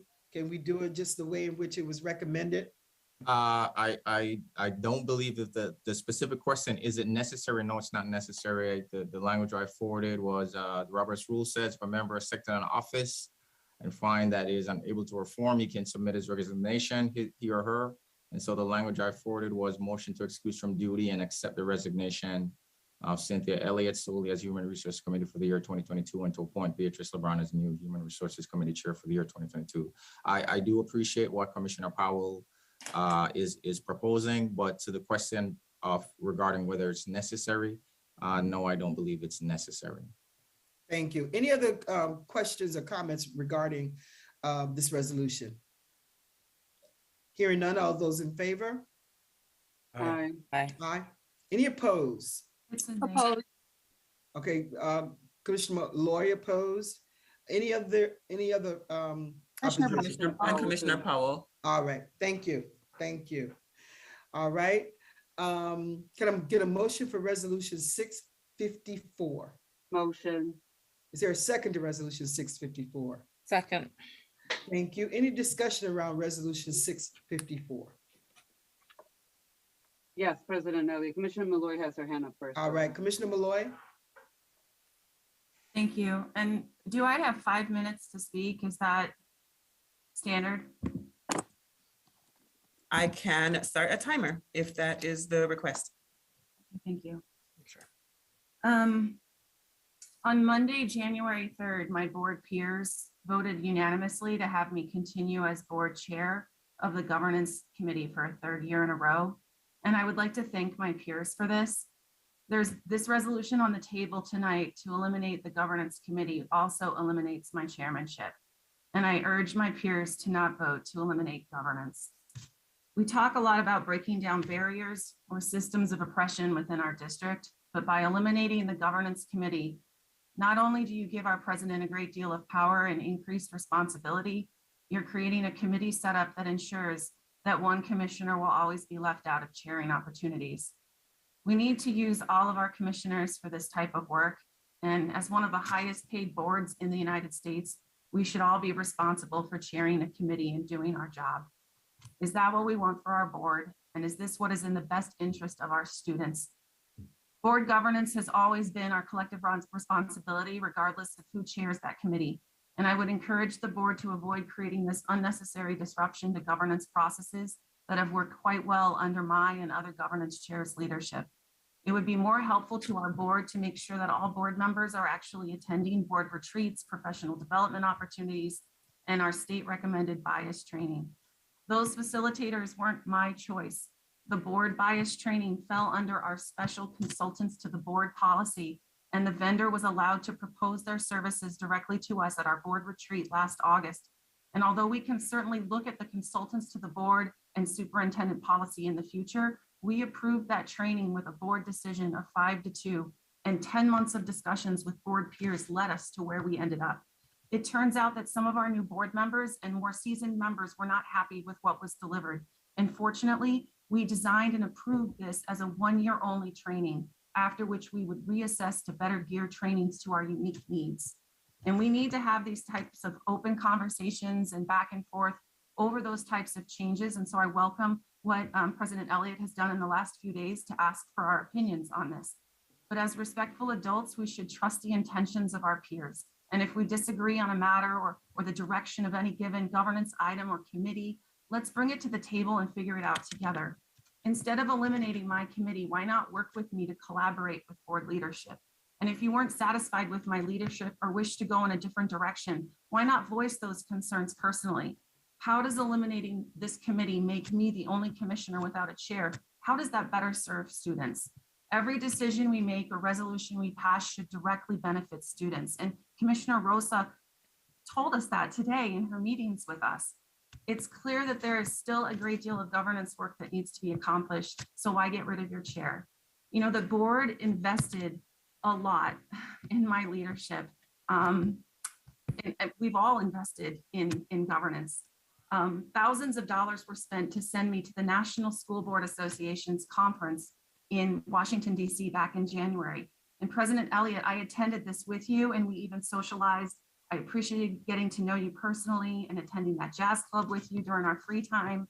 We also used free time to visit the MLK Memorial together, and Commissioner Powell, you and I learned a great deal about how to better serve our students. Not once did you ever express concern as my president about my role in governance. The board also sent 5 commissioners to San Diego for another National School Board Association conference in early April. I attended numerous governance trainings while there and socialized with all the board members who attended, including our board clerk. And again, my leadership in governance was never questioned. We invested all this money so that we could learn to work together on governance issues. But 2 weeks ago, you informed me that the board had agreed to let you assume all governance responsibilities and that a resolution would be drawn up to eliminate the committee altogether. So when I find out that there has been a discussion that has taken place at some point behind closed doors, expressing concerns about my leadership as the reason why the committee is being dismantled, it makes me question how this benefits our board and more importantly, our students. And if a secret decision was reached by my fellow commissioners at some point, or if they had concerns about my chairing of the governance committee, why would they all agree to this and to this resolution? I don't believe reaching consensus on that behind closed doors is legal. It violates the open meetings law. If your intent is to replace me because you don't think I'm doing a good job, don't invest thousands of taxpayer dollars into someone's training and then turn around and eliminate their committee and then illegally agree behind closed doors to cancel the final bias training without having that discussion publicly. If you don't want me as governance chair, you already have the ability to replace me next January at our organizational meeting. The mechanism is already in place. And if the real intent is to somehow punish me for not being the chair you want me to be, you have made all of that pretty clear in foilable email exchanges around this topic. And I think I can reasonably prove that an attempt is being made to censure a board member. It is against New York State education law for any of you to censure a fellow democratically elected peer. So can we please move forward on behalf of our students and not obstruct one another? 5 minutes. I really don't want any conflict with any of my Your peers. 5 minutes are up, Commissioner. May I finish the last? Your 5 minutes are up. Thank you. There any other comments in reference to resolution 653? I believe that's where I am. I sort of missed my place. Any other comments? Time for me to make a comment? Commissioner Adams? Yeah, so, you know, I dropped my kids off this morning at school at East High about 7:15 this morning. And when I got back home and I looked at the news on my phone, on the internet, the top article said, shooting at East High School parking lot. It scared me really, really bad. So I jumped back in my car and I clicked on the thing as I'm getting ready to head back to the school. And then inside of the article, I come to find out it happened at midnight in the back of the school. It was such a misleading article to get you to click on. The media misled the community with that headline. And I said all that to say, we as a board have been misleading this community, and it has to stop. Commissioner Malloy is portraying herself as a victim when it's just not true. this ain't personal. Our decision in referencing to reorganizing is to help adhere to the monitor's recommendation to cut back on meetings. Just 2 days ago, I was asked, did I want to add an additional CIGR meeting? I think there should be, but because we had said that we were going to adhere to the recommendation of the monitor, we was trying to cut back on meetings. So I went along with not adding extra CIGR meeting, which I truly think there needs to be. That might be a committee that needs to meet every month in my own mind, but I went along with the board as a body. So to pretend like it's personal, it's just ridiculous. That's just not true. We have enough distractions generated in this district without us as board members creating more. The students need us to fully focus on them. We're not good enough to do both things. So we need to just focus on these students. And if we don't do that, to me, that it's really criminal. And so with that, I'm clear. Thank you, Commissioner Adams. Any other questions or comments in reference to Resolution 654? Yes, President Elliott. Oh, go ahead. I would like to just make a comment, just observing over the past few days. And so I'm going to say this to you. When one throws a rock and attempts to hide their hand, it does not mean that it was not seen when it was thrown. Gaslighting, the creation of false narratives, and intentional distractions only furthers the deterioration of trust, creating additional barriers to effective board governance. Political posturing should have no place when it comes to serving students. It is imperative that we collectively operate from a moral compass of integrity. My heart breaks as I consider a strong reminder during a conversation earlier today with Commissioner Rosa. In addition to many district violations that are not yet resolved, and just a few short months ago, an assessment declared that only 13% of our students were performing proficiently, meaning 87% of students assessed were performing below grade level. How has the board addressed that issue? We have the mitigated audacity to placate the lives of our students and their right to a quality education because our self-serving egos find it more important to focus on adult dysfunctions, personality issues, and created disruptions that hold up progress. It's one thing to say and pretend to do the right thing in the eye of the public, but what's happening when the doors are closed, when the board members think no one is looking? I'm almost done. We cannot expect to be respected if we are not first respecting ourselves individually and collectively. We need to stop playing in the face of our community who voted us in because they felt we would bring this office justice. Stop pretending that our collective and individual actions do not cause major distractions when they are not focused on educating our students. Finally, I implore us as a board to do better. What does that mean? It means we exercise good judgment and demonstrate measured effectiveness. What metrics are we using when we're considering prioritizing the needs of this district, not our personal desires? Lifting community voice. How are we going to be prepared with bus routes in September? Do we have a proactive and communicated plan for school safety considering our current climate? How are we driving results and advocating for equitable resources? How are we monitoring the use of Title I dollars and how are those decisions impacting our students? How are we ensuring our school communities are set up for success and ensuring the recruitment and retention of quality talent is ongoing? How are we addressing the policies, practices, and gatekeepers that are holding our district hostage? And how are we addressing racism in a real way? It is our job to ensure that every student walks out of this district with a plan of action, prepared to take on the next step in life. So if we're not focusing on these things, we are not focusing on the right things. Commissioner Simmons, thank you. Vice President LeBron. Yeah, thank you. I also have some written remarks, and I just want to let this community know that as an individual board member, we actually legally hold no power. And so our power is within the body of the board. And last Tuesday, I had to step out and I heard some messaging and a speech read and rhetoric being reshared that caused some alarm for me to make these remarks tonight. And I want the community to know that similar remarks have been previously made via email with responses back in email to this same commissioner who made them.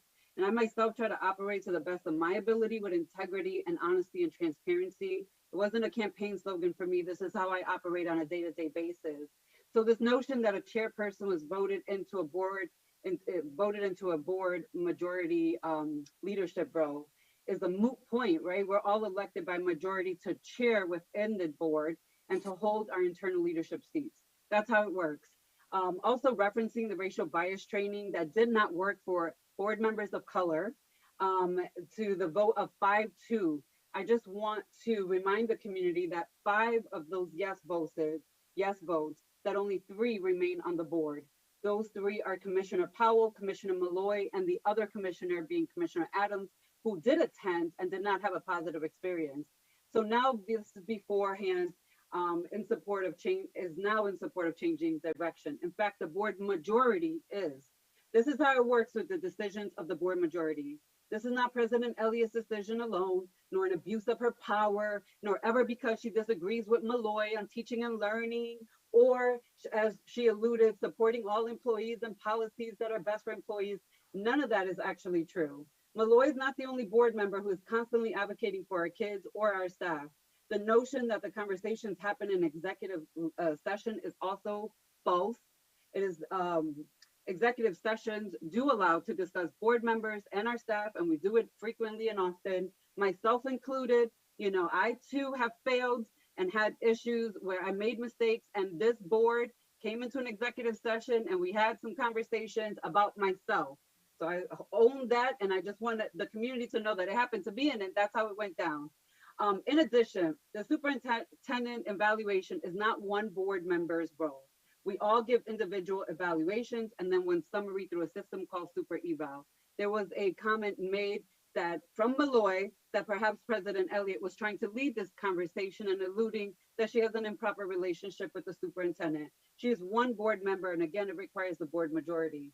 So she does not have the authority to make these sweeping changes or act on behalf of herself. She's acting on behalf of the board majority, who agrees with her on the decision tonight to eliminate this committee in whole. Secondly, I have to address the intentional confusion to the community about why some decisions are being made when the only person that can legally speak on it and be honest to this community is intentionally trying to conflate and confuse the issues is Commissioner Malloy. Commissioner Malloy has all the audacity all the time. So censorship, let's talk about Malloy's accusations and trying to give the community the impression that she is being censored when she is not. She is entitled to speak freely just as we are, and we are all entitled to freedom of speech, to disagree, and we do it all the time, often here publicly. The fact is that while the law does not allow censorship of a board member, it does allow for the board to criticize the poor judgment of one of its members. And I am not allowed to legally disclose all of your poor judgments tonight, Commissioner Malloy, but I want this community to know that there are multiple instances of poor judgment on your part. Moreover, back to the audacity. On May 6th, 2022 at 10:36 a.m. in an email titled Obstruction of a Board Member, you, Commissioner Malloy, referenced a student, some RCSD teachers, and a former board member potentially, quote unquote, targeting you. And I quote, I am really disturbed that this has been weaponized against me, and I want to request an investigation into this matter immediately. And if we allow district employees to politically influence or harass board members, this is not right. Who is trying to censor who here, Commissioner Malloy?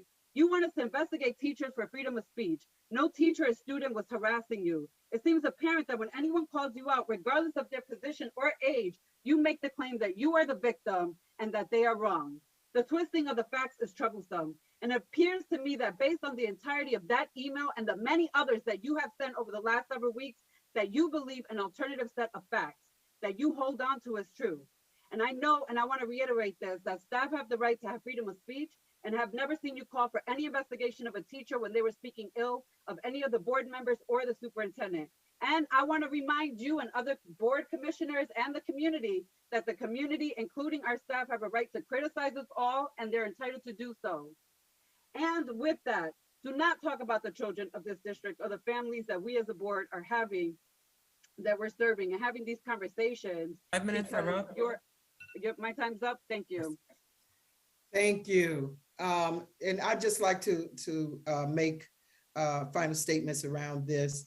While the Board of Education may at times disagree on matters of policy and educational directions, this board is totally committed to ensuring that there is consistent and shared responsibility for governance and oversight, and that there is accountability, and that the highest level of integrity is maintained in all board and district endeavors.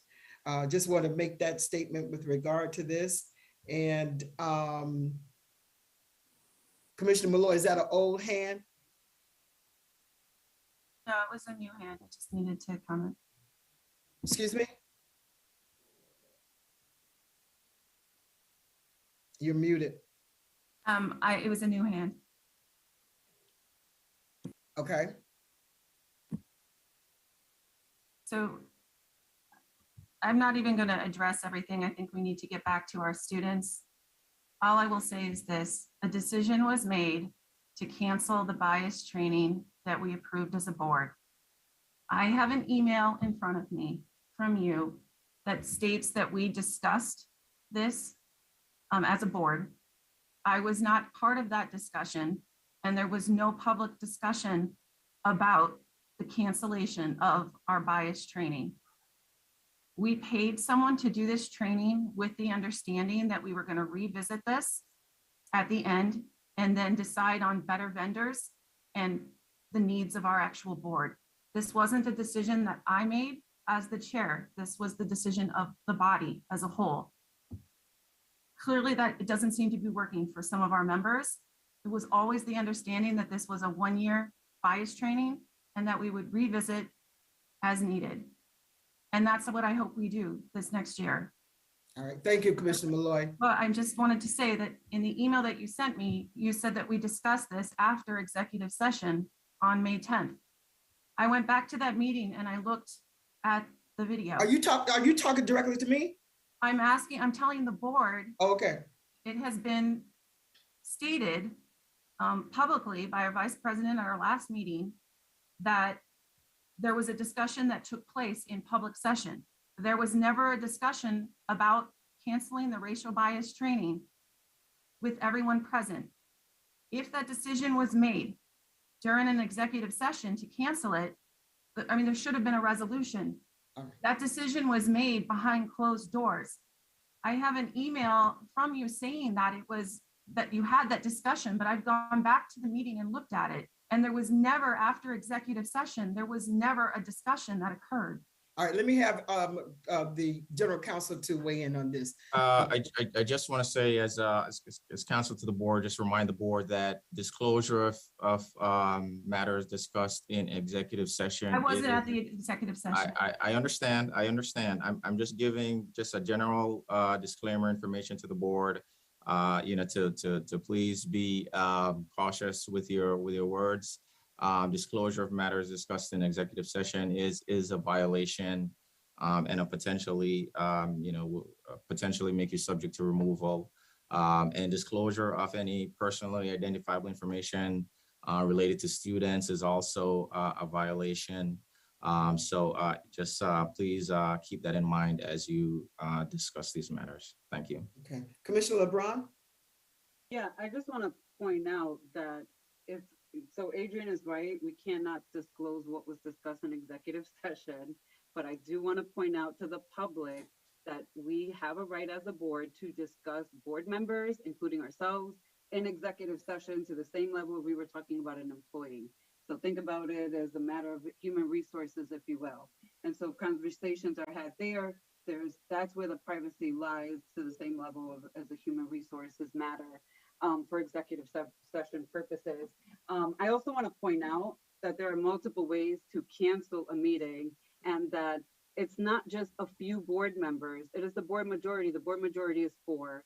And so there are ways to cancel a meeting. There doesn't need to be a discussion in a public session. If multiple board members had identified that they were unable to attend and a decision was made based on them passing along information to the board president, and the decision was made that is not illegal. That is a form of also then making sure that all board members are aware. I just hate this notion that we are breaking the law and your hands are clean when we literally would not be in any of these things if it were not for your own hands. Thank you. Thank you, Vice President LeBron. Any other President, Commissioner Powell? It might not be necessary if no one else wants to chime in. I was just going to make a point of order that's not really the topic at hand. Some of it deserved perhaps shining some light on it, but the topic at hand is a resolution to change the bylaws, and it's not about the individual topics within the governance committee are really not appropriate. All right, thank you, Commissioner Powell. Directly relevant to this resolution. All right. So it's been properly moved and second. All those in favor? Aye. Aye. Any opposed to resolution 654? Aye. All right, thank you. And so item C under unfinished business is a second reading of policies. Commissioner Powell? Okay, it's been a long meeting, so we'll see how quickly we can move through them. We have mostly policies in the 5,000 series, although we are moving forward with policy 0320, evaluation of the superintendent. The rest of the batch of under the 0000 series has moved forward. This got held back for further discussion. And I'll just ask, is there any further discussion on policy 0320, evaluation of the superintendent?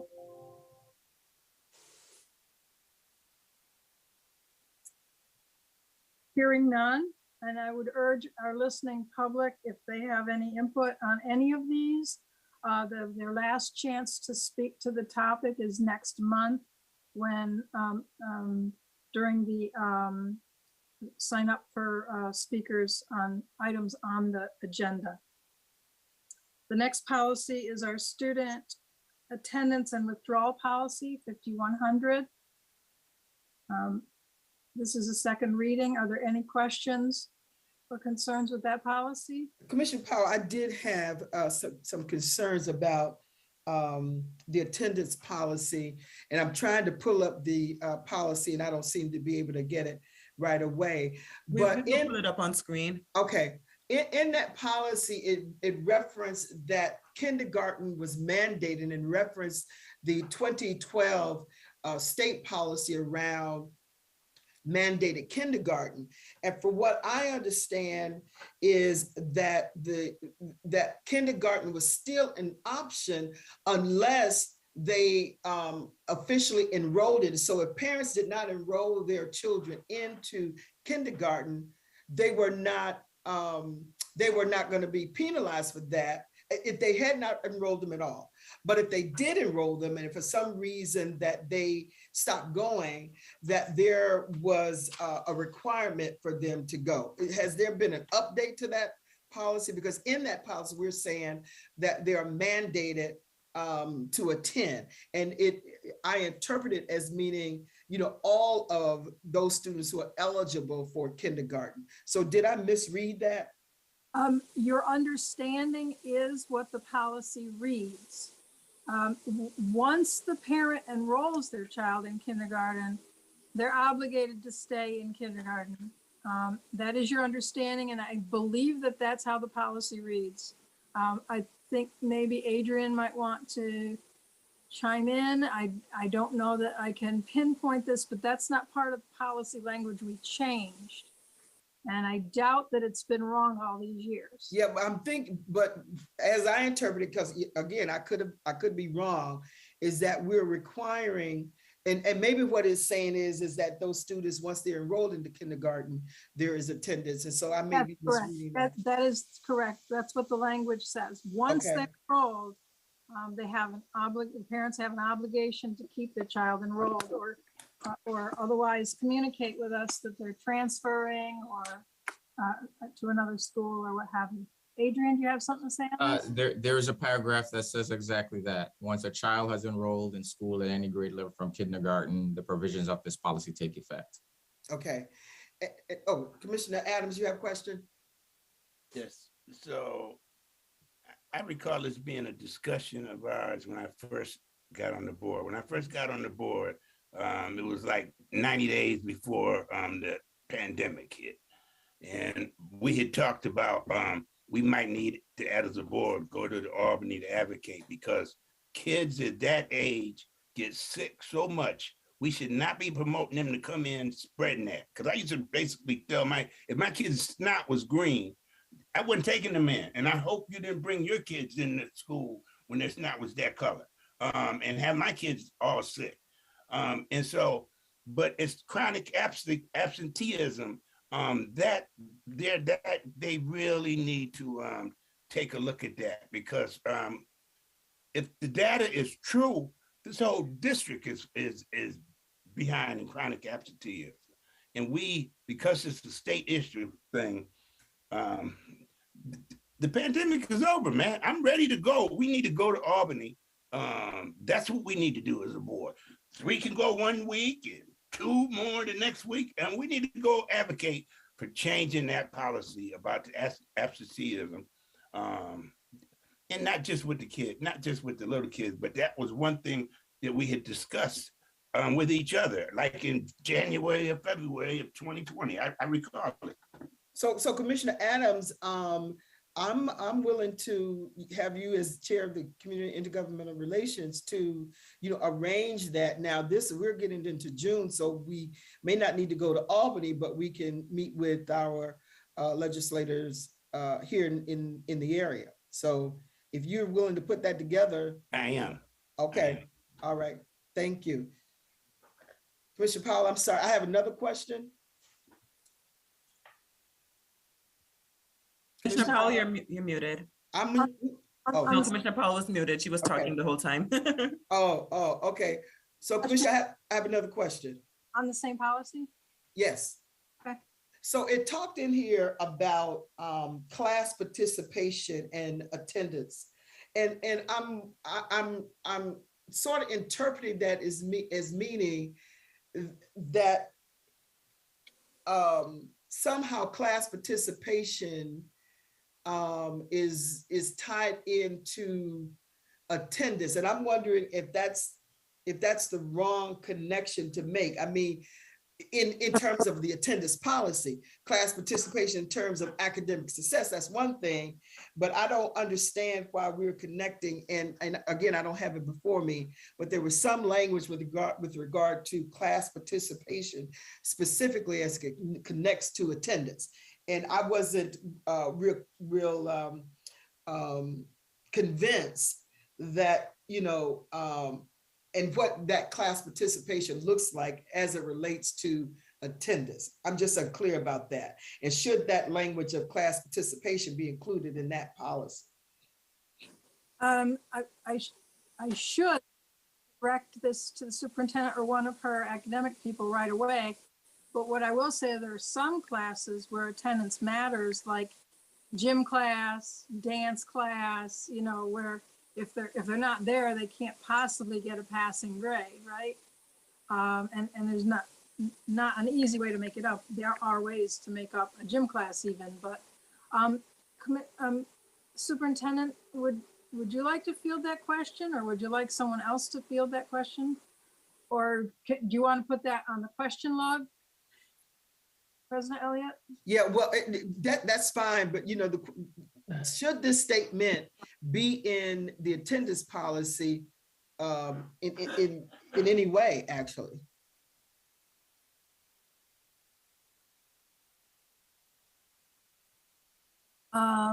Actually, so like there are some class I'm sorry, I'm just processing.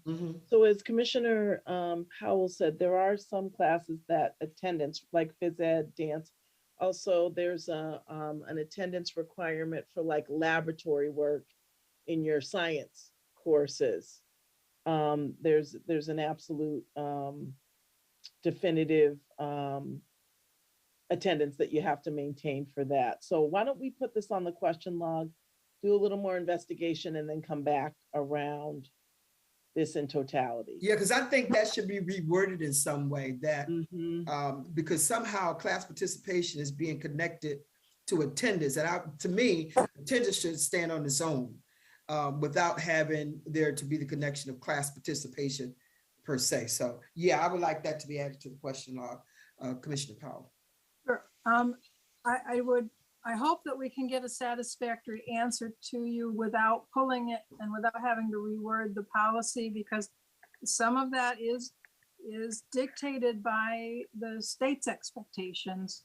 And so it's not improper for us to state it or to restate the state's expectations in our attendance policy. But and I say all that just to say there are a lot of policies coming up that are controversial, and every time we pull a policy and go back to work at, it's going to take that much longer to get to the hard stuff. And I appreciate you raising the point. All right, thank you. Okay, so we'll see if we can get you a satisfactory answer before next month. Okay? All right, thank you. All right, I've lost my place.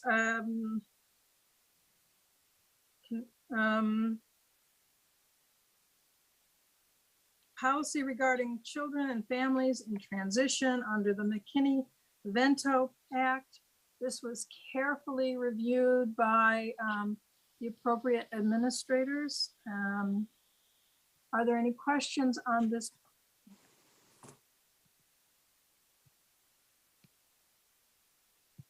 Okay, hearing none. The next policy under second reading is admission of non-resident students. Any questions on this one? We'll pull up the language if anyone has a question, but if folks have already read it and are comfortable, we don't need to do that. If there are no questions on policy 5152, the next one is a student organizations policy, 5210.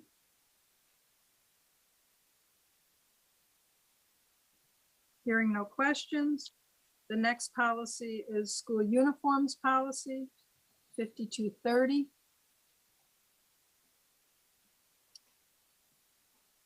Hearing no question, closure of school buildings.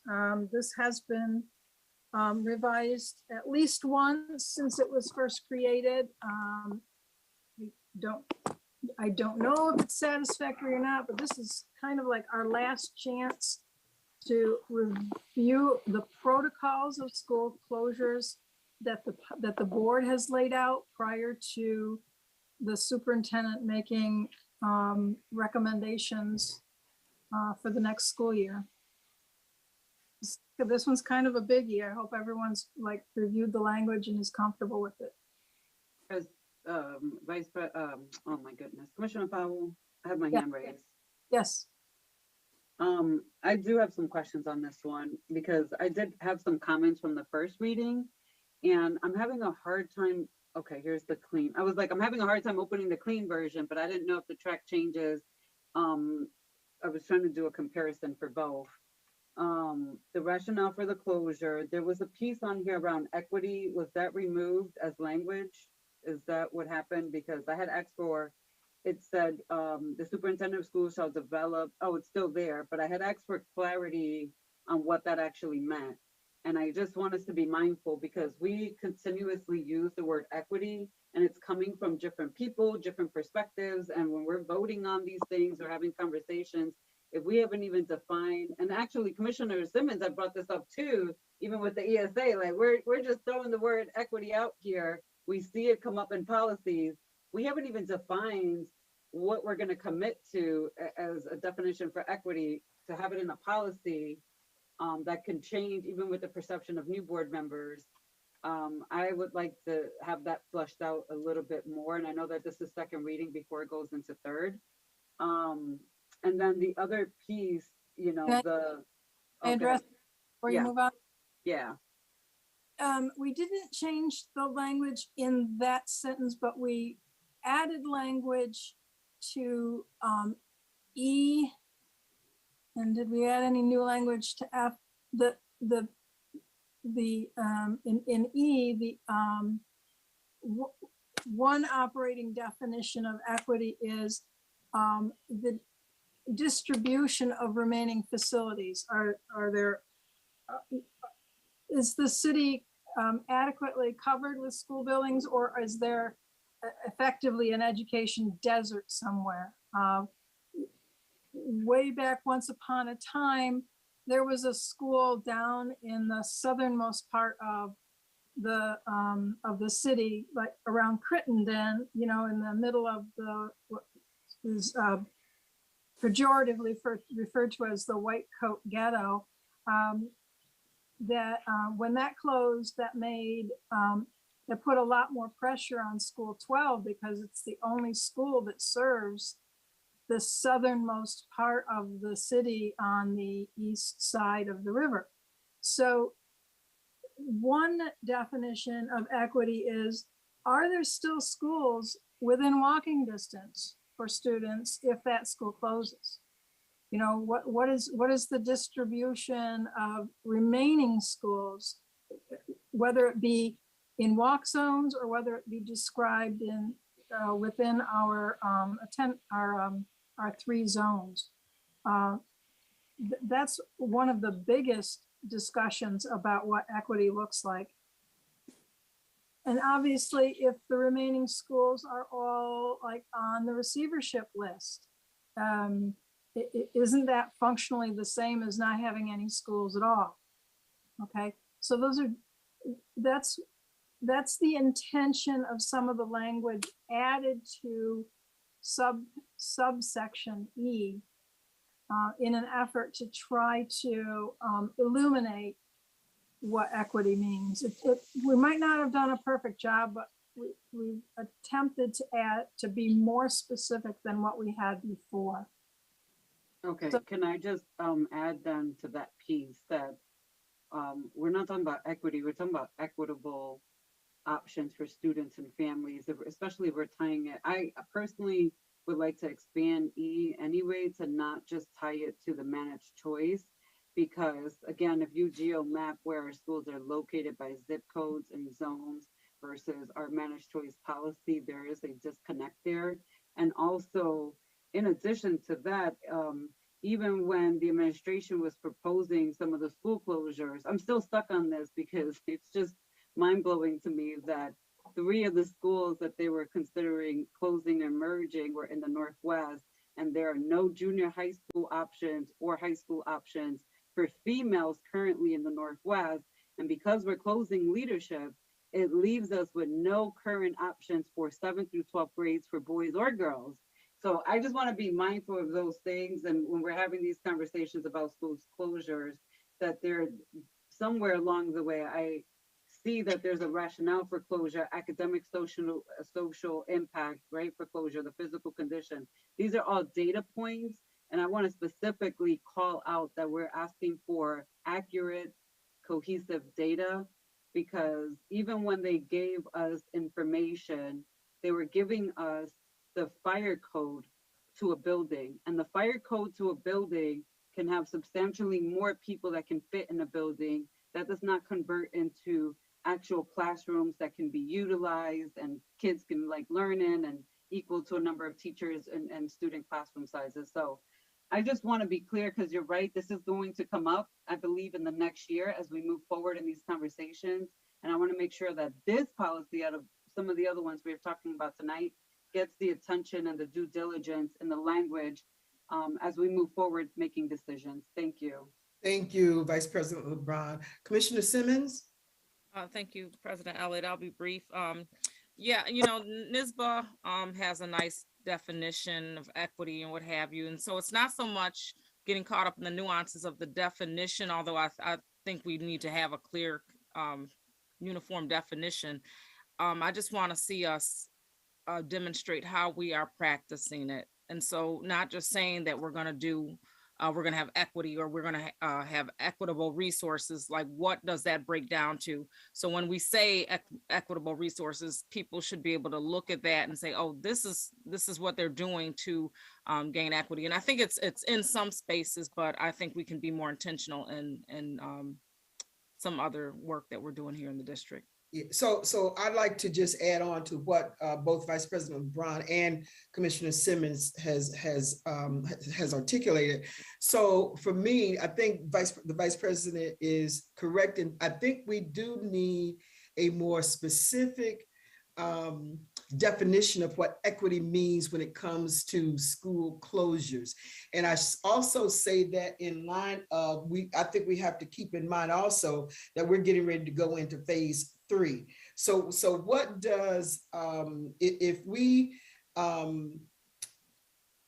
going to, we've got to be clear and specific about what it means in that. And to the Vice President's point, if there are some schools that are needed over in the Northwest and they're not there, I mean, how do we look at that? I do think, Commissioner Powell, that we probably need to revisit this and have more of a robust conversation about what it means around equity, and have our if we have an equity officer or whoever that person is in our general counsel to help us to, in terms of, how do we lay out our map for, school closure? What are we taking into consideration?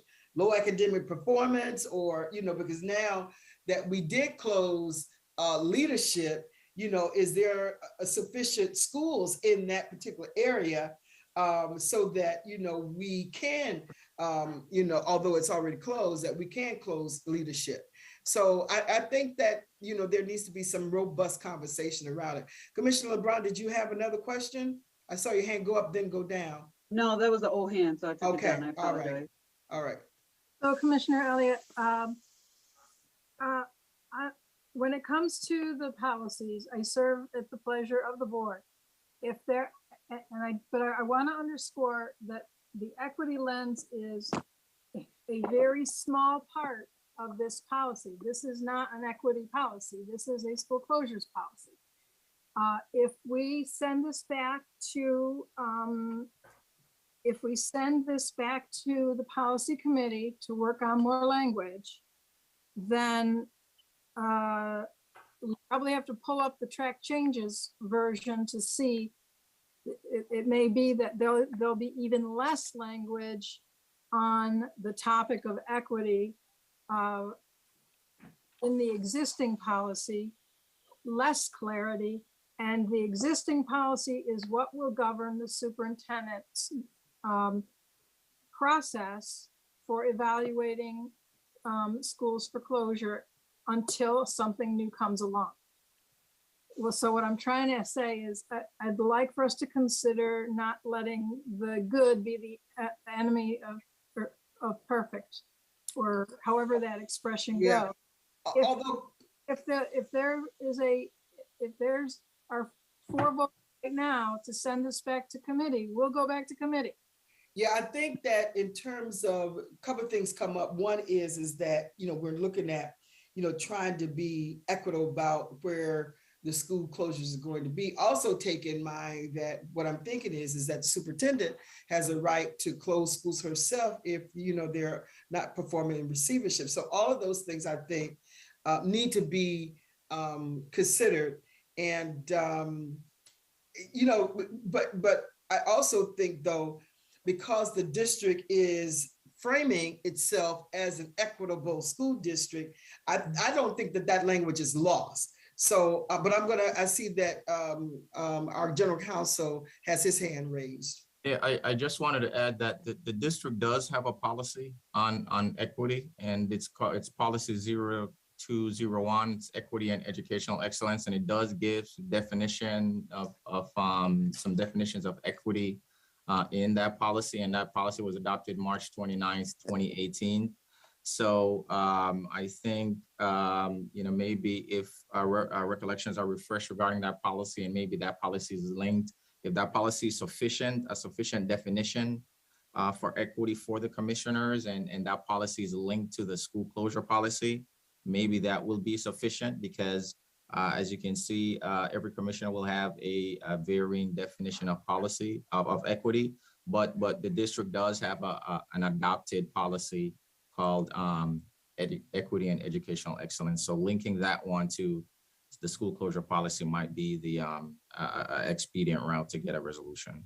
I did look at that policy. And so, like you said, I think it's about sometimes personal things, but I do agree with Commissioner Powell, also not letting it become the enemy of the good. So I digress for right now. Yeah, and AJ, I have to look at that policy again, but I don't know, and you could tell me if you're looking at it now, if it really relates to school closures, and how can we use some of that language to be included in the policy of school closures itself. So I'll have to look at that policy again. But you know, we want to make sure, to Vice President LeBron's point, that we don't close the schools in more schools in one particular zone than schools in other zones. I think that's, you know, one of the key things that we have to keep in mind when the decisions are being made for our approval to close schools. So. Okay, so Commissioner Elliott, particularly based on Commissioner Simmons' feedback,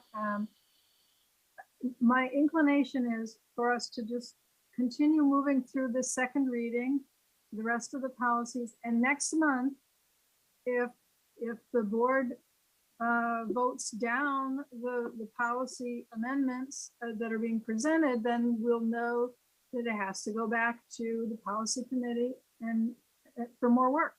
All right. But in the meantime, if everyone would do their homework and really read the 0201, was it? That's correct. Yep, 0201. Yep. And really sort of let the two the words of the two policies wash over you and decide if it's all there or isn't all there. We can continue to ponder that. Okay. Right, thank you.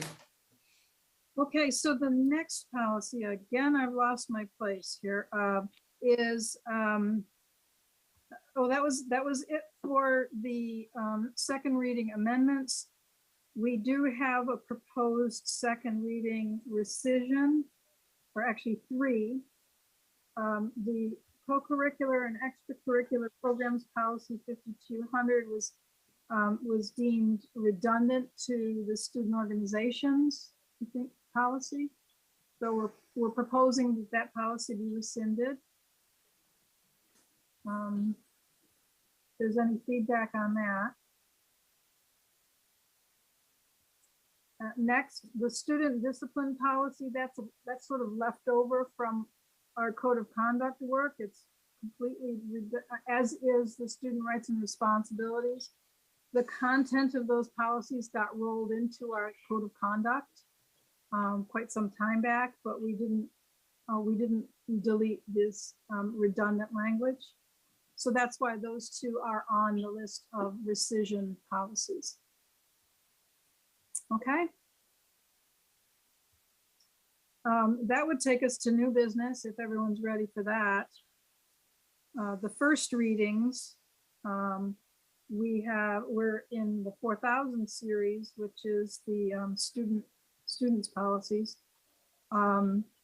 Instructional goals, we're still waiting an exhibit, an extract from the strategic plan to accompany policy 4000, but exhibits are not required, don't require board approval. So that could be appended later.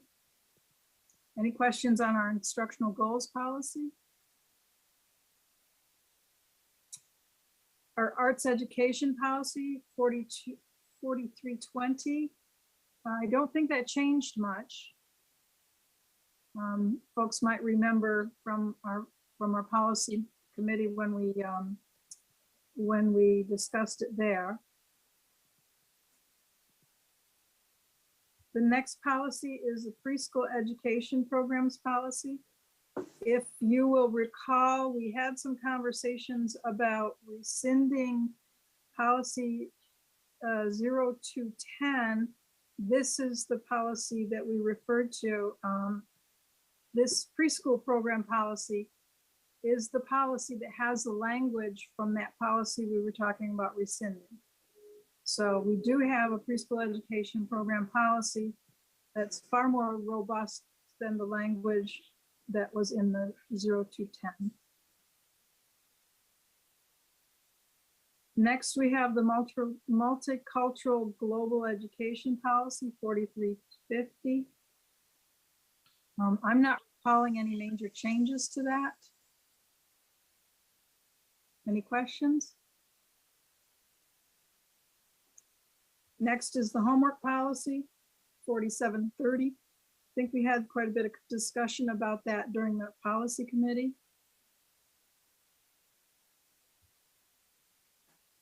Finally, we have admission of foreign students. This was one we pulled back to review the legal language of.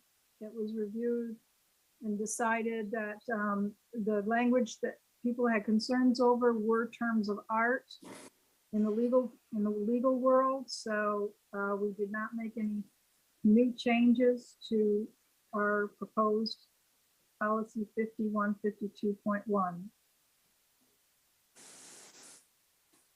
Okay. Those are all the policies that were advanced out of our last policy committee, as was a proposal to rescind 0 to 10. We've already discussed the first half of that policy is part and parcel of policy 4000. And the second half of it is part and parcel of the preschool education policy that we just finished talking about. So if there are no questions, I return the gavel to the chair. Thank you. Thank you, Commissioner Powell, for the great work that you're doing on the policy committee. And so the next item under new business is a motion to amend the 2022-23 board meeting calendar. And I'm going to ask Kalia to discuss this resolution. Certainly.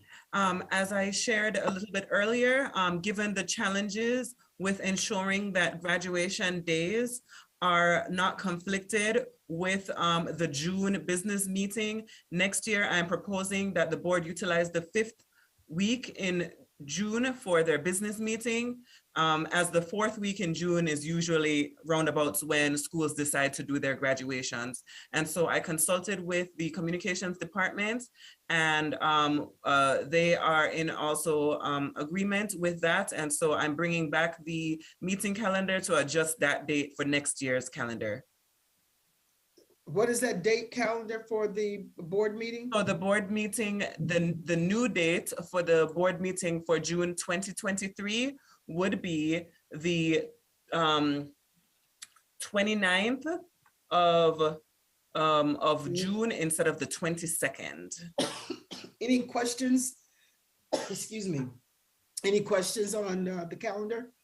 Yeah, President Elliott, I just want to add that I will probably ask for another amendment in the future as like we figure out, and you and I will have conversations too about what HR finance kind of combo looks like and like the frequency. So I would like to meet with you first and then talk with the board about potential changes.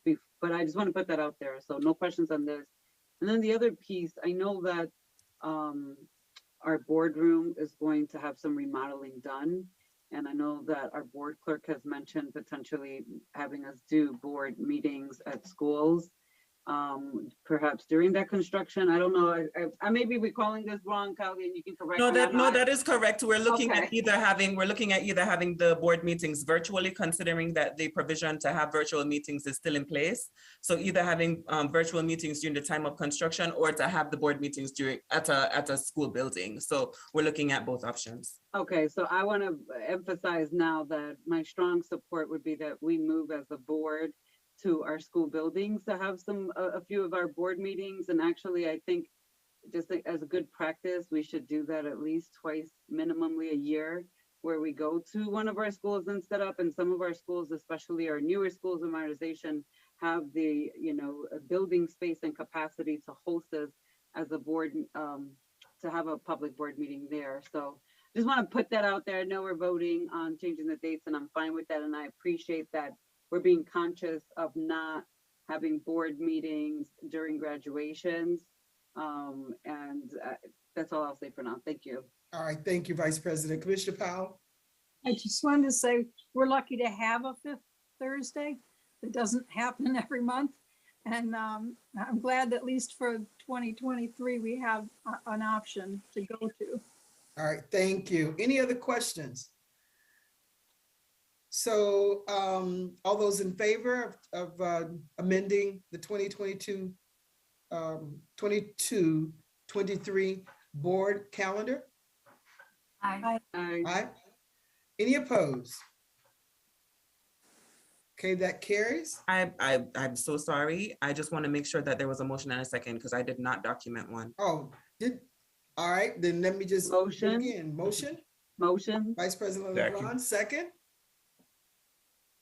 Is there a second? Commissioner Adams. Oh, Commissioner Adams. So Yeah. do we need to do the roll call, the call again? All Yes, those please. in favor? Aye. Aye. Any opposed? Thank you. Sorry about that.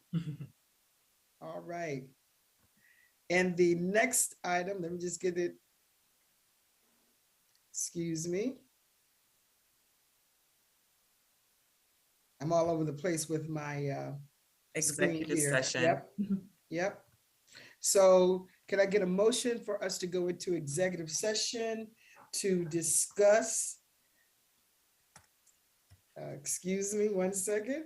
Well, there's resolutions, 604, 610, 611, 630, 631, as well as employment status of specific Right. individual and Yeah, for the purpose of discussing the employment history or matters leading to the appointment, employment, demotion, discipline, suspension, dismissal, or removal of a particular person or corporation.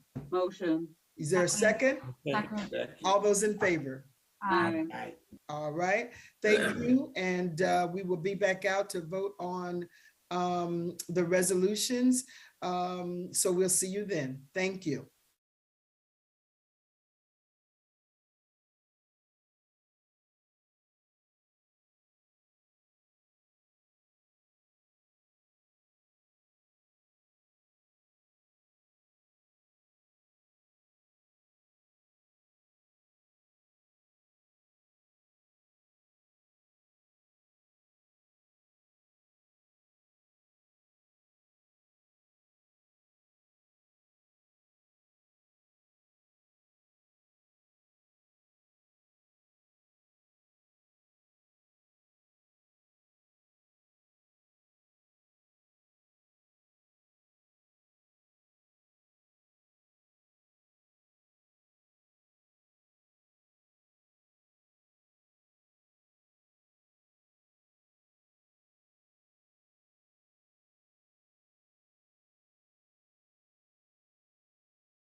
We are back into open session, and we have some resolutions that we have to consider.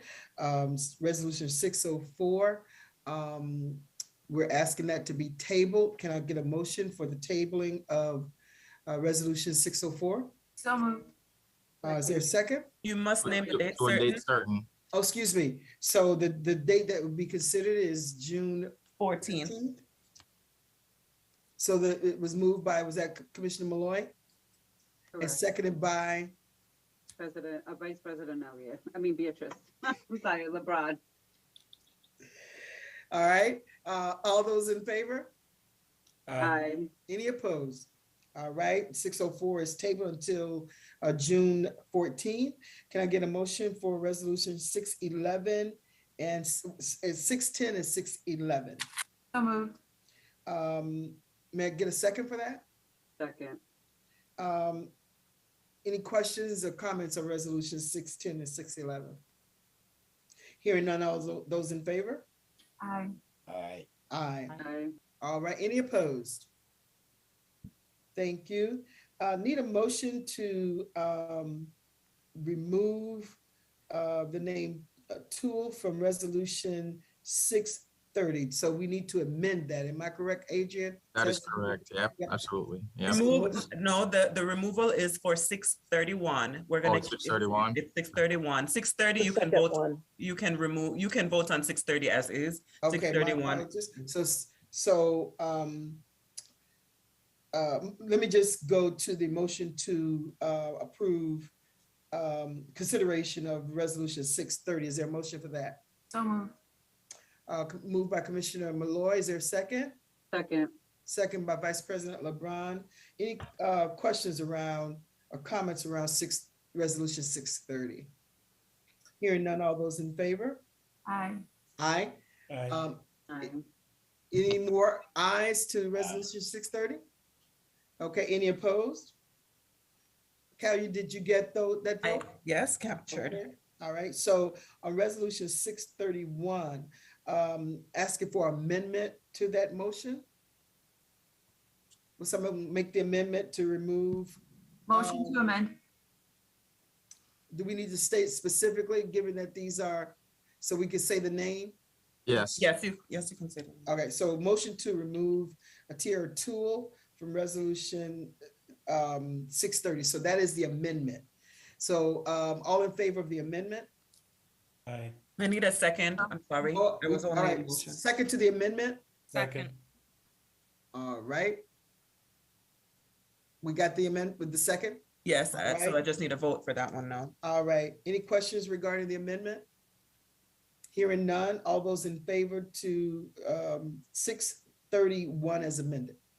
Aye. Aye. Aye. Any Aye. opposed? Thank you. So- Now, do I have so- to re-vote on the motion itself? Yeah, Yes. so Okay. a vote on the amendment is not a vote on the underlying motion Yeah, typically. So alright. you're supposed to vote on the motion after the amendment has been accepted, All yes. right.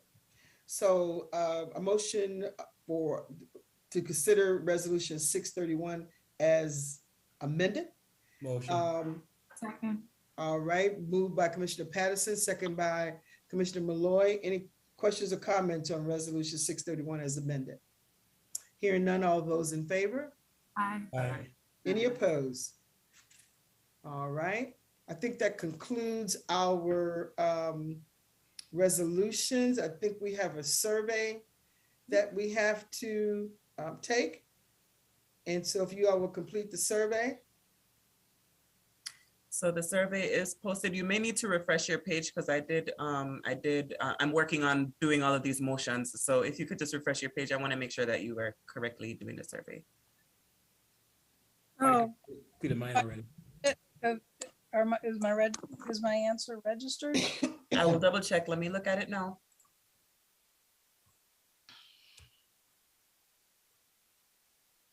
I'm not seeing your answers registered, so you may need to click the link and You have mine, right? Galia. I am seeing, one second. I did not see yours, so you will need to redo your. What? And the link is not coming up for mine, Callia, so.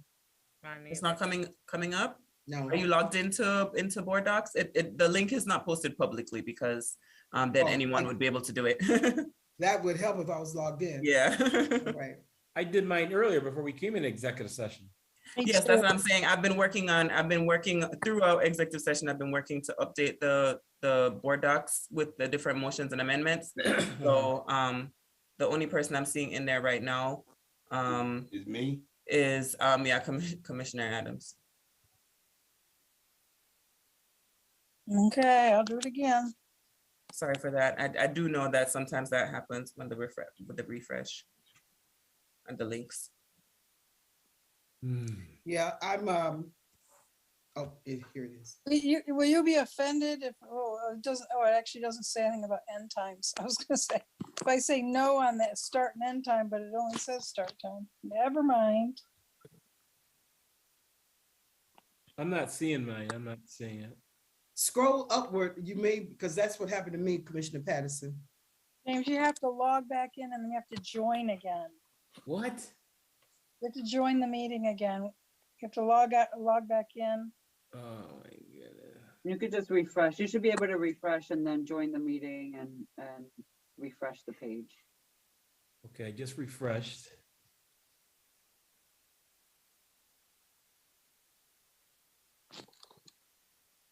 Oh boy.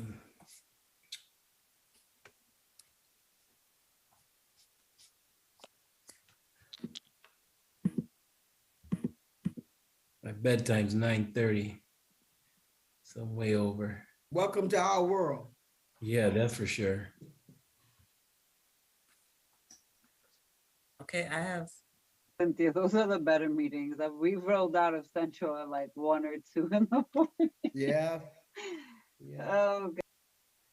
So you have all the votes, Kalia? I have 6. Okay. You got not the votes, the surveys. That's what you're gonna That's get. it, yes. Mm-hmm. But we can take a motion to adjourn if, if in the interim. Motion. Second. All those in favor? Aye. Aye. Good night, everybody. Thank you Good for night. joining us. Good night. Good night.